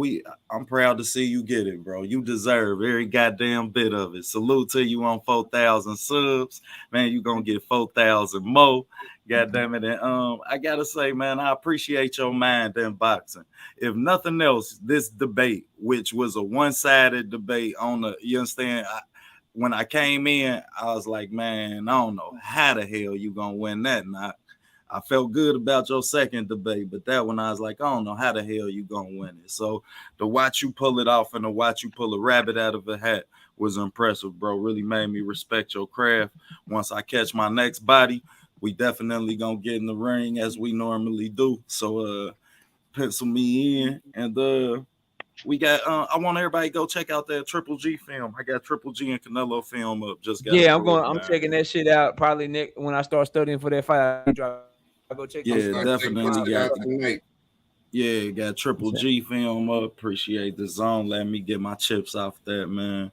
And I appreciate everybody up here, man. Every block on this panel instrumental. Y'all teachers at OTB Boxing School. So I appreciate all of y'all. Thanks for letting me be a part of it. Next week, y'all tap in, watch me catch this body, man. It's gonna be exclusive. Thursday night. I'm telling y'all 8:30 p.m. Central Time. And while I'm on that subject, I gotta say rest in peace to Ernie Shavers. We lost a legend today. Wow. Yeah, man. We lost a legend today, man. Ohio definitely feeling it. So, yeah, I mean, the whole boxing community, everybody put two hands together for the family of Ernie, man. Already. I appreciate you, OTB. We'll see you soon, bro. The hardest punching boxer in history. All right, let me go to and I got D-Free. D-Free had to hop off, but there go his link. He was one of the judges tonight. Go subscribe to Boxing Matchups with Dwayne Freeman. Right now for me, man, and give that brother some love. Let me go to Smoke. Smoke, go ahead and give your last words, man. Let everybody know, what you got going on, and if there's any call out, man, you know what I'm saying. I love to have you. I want to make you a good participator on. Oh man, last words, man. Hey, I'm not saying that I will or won't concede. I will say that was a great fucking debate. I had a great time doing it. We do this shit for fun. And yeah, what I will say is I wore your fucking ass out. You're not getting two debates in the same night fucking with me. Take it. Go kiss your wife. Go hang out with your family. Go do what you need to do. But you ain't getting too off fucking with me. Bole was we and him was supposed to start. I'm over here looking at the clock. And I'm like, I don't know why I did this shit with Smoke. I don't know why I did this shit with Smoke. Smoke ain't going. Smoke got a turnover. Every nook, every cranny, his ass is not gonna stop. He trying to prove his goddamn point. So you hit the nail on the head with that, bro. But thank you once again, man, for coming through. I appreciate you, bro. Yeah, peace, man. Until next time, boys. Next week's battle, Broner versus Adrian Broner, a Hall of Famer. Can't wait for that one. And that's Keon, right? Everything Boxing. Yeah, BFTB versus Everything Boxing. That shit gonna be fire. But I'll let you smoke. I appreciate you, bro. Yeah, peace, man. All right, and I just put I went down to OTB's real quick. That's OTB's link. Everybody, please go subscribe to OTB boxing class. Please, and then Bole, man, I appreciate you, bro. I'm sorry that time went over on the first debate, man, but I learned my lesson not to schedule 2 debates back to back. Just know, bro. I learned my lesson, bro. But just know, I know you said hot topic and this, bro. That ain't how I rock over here. Like, I love boxing, bro. So I don't give a damn what's a hot topic. Demetrius Andrade and Jhanibeck is something that I want to talk about. It's something that diehard boxing fans want to talk about. So I don't give a damn if it's next or if it's the week after. Bro. Why don't we do Sunday? Huh? Why do we do Sunday? Because it gotta be a Wednesday. It gotta be a Wednesday or a Thursday night for me, bro. That's the only time I can do debates. My show with KQKC at 9 a.m. That's the only show I can do on Sunday, bro. Got to give time to the fam. But you pick a Wednesday or Thursday, Saturday, right? Yeah, there's a fight on Saturday and a fight on Sunday, but I can't do nothing during the weekend. I got to give my family their time. But you pick next Wednesday and Thursday, I am booked up. But the following Wednesday, I have one debate. I don't have a debate that Thursday. So if you want to do that following Thursday, so next Thursday is the 8th. The following Thursday is the 15th. If you're free on Thursday, September the 15th, we can lock it in for 7:30 and we can do it then, bro. So you just let me know, shoot me an email. I won't fill the date. I'll give you all I'll give you until like probably Saturday. If I don't hear from you on Saturday, then I'll have to start trying to schedule debates to keep these things going. But just let me know, bro. Oh, okay. You can mark it down now. I can't tell you. I mean, it's tough to tell you where I'll be in 2 weeks. Yeah, we locked in September. Yeah, we locked in September 15th. 7:30 p.m. Central Time. I'll start announcing it, bro. And again, I apologize. I didn't mean time like that, man. It ran over, but I definitely want to give you that debate because I know you want to talk about it, bro. So we'll get on it, bro. You got my word. Hey, no problem. No problem, man. No problem. Anytime. All right, bro. I'll holler at you, man. All right, take it easy. All right, YB. Let me put your link up here while you're talking and shit. There you go. YB, give your last words. Let everybody know when you're going live, what interviews you got coming up, and and just your final words on everything that you saw tonight, man. Man, I first of all, knockout, man. Good win tonight, man. I thought you had an uphill battle, so to see you battle out of that, and you told me you would, kept your word, and just to see you, bring up solid points and not narratives, but actually factual things that you put in place, different variables that went into the rounds that you alluded to, and every question you kind of stayed on point. So, and everything, if it seemed like it was if it seemed like it was off, like it was, like Smoke was saying, it was to build a point. It was to every argument was to build onto another point that you were trying to make. So the debates are getting better and better.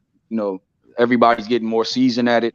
It's starting to become a little bit more natural. So yeah, man, I'm just proud of how you're doing it, and also just bringing so many different people together on it, and bringing so many different people with different points of views into the chat and different perspectives. So yeah, man, I really like what you're doing, bro. It was very insightful. It was very unique, and it was also now it's just turning into something big and something special. So I wish you continue growth on that, and you big bro to me. So yeah, man, shout out to you. Continue growth, and shout out to Mrs. Knockout for giving us all this time. But yeah, Coach, right side, yeah, man, shout out to y'all, everybody that participated, and yeah, man, just follow my link, man. We got new interviews coming, and we go live 3 or 4 times a week. So yeah, man, I got Morel, but I'm getting Benavidez, everybody soon. So just in due time. So yeah, man, things that y'all want to see. But thank you, Knockout, for the time, and sorry for spamming your chat. Already, hey, you good. Hey, y'all go subscribe to my young brother Y Billy out of H-Town, Houston, Texas, putting in that work, man. Great work over there. You keep doing you, bro, and I will see you later, man. Peace out. All right, Coach, let me get your link up here. There go Coach's link. Coach, go ahead and get your last words, man. Let everybody know what you got coming up, and then just your last thoughts on everything that you're seeing, man, tonight. Man, first of all, I apologize for waking up late because I took a nap, man. Then I woke up. I was like, God damn it. And then I jumped on. Man, our shit is genuine, man. I know if you ain't here, you going to be here eventually, or you'll catch a plate, man. We good. You got to get your rest, OG. It's all good. You good. Talk your shit. Into the second round. So, man, y'all did a good job, though. You pulled it out, my brother. Light-skinned brothers back in style, boy. We back in style. That mean a lot coming from you. I know that. I know you probably didn't even open up your mouth. Your teeth probably didn't even separate when you said that shit. Cause you was like, this motherfucker got me saying fucking Loma. God damn it. If it was me, his ass. Nah, man, it is what it is, bro. You want to debate, and it's great, bro. Fuck that shit, man. You know, regardless of what you arguing for, you know what I'm saying. I'm just happy to be a part of it, bro, and you know, I'm always support you, bro. Of course, you know. Already, man. Well, hey, I'll see you tomorrow night. Yeah, Coach. Yeah. Bring my little sister up in here so we can talk some more shit. I like, boy, your wife's up, boy. She funny as hell, dog. She funny and bro, she ain't holding her tongue for nobody, bro. Yeah, she ain't holding her tongue for 100, nobody. She keep it 100. So man, y'all come and join me tomorrow night, man. Coaching the Queen on at 8 Central, man. Y'all come check us out. Talk about life. We get away from this boxing foolishness on Friday nights because during the week, man, this shit can drain you, especially when you see a bunch of foolishness going on in this sport, like we've been witnessing pretty late. So y'all come and check me out at Glover Boxing and more, man. Peace out, my brother. Already, Coach. Appreciate you. I'll holler at you.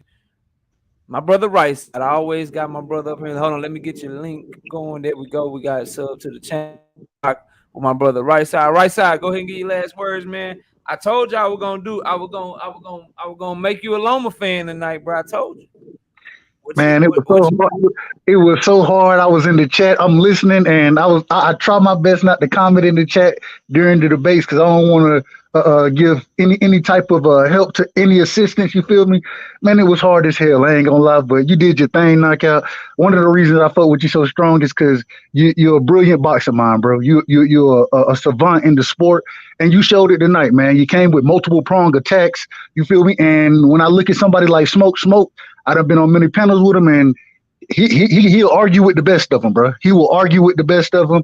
And man, you did your thing, bro. You did your thing, and I'm proud of you. I'm proud of him as well, man. Great series that you got going on, bro. Just proud to be a part of it. Definitely, I gotta get my ass back in the ring now, bro. Like, yeah, we gotta get you in the ring, bro.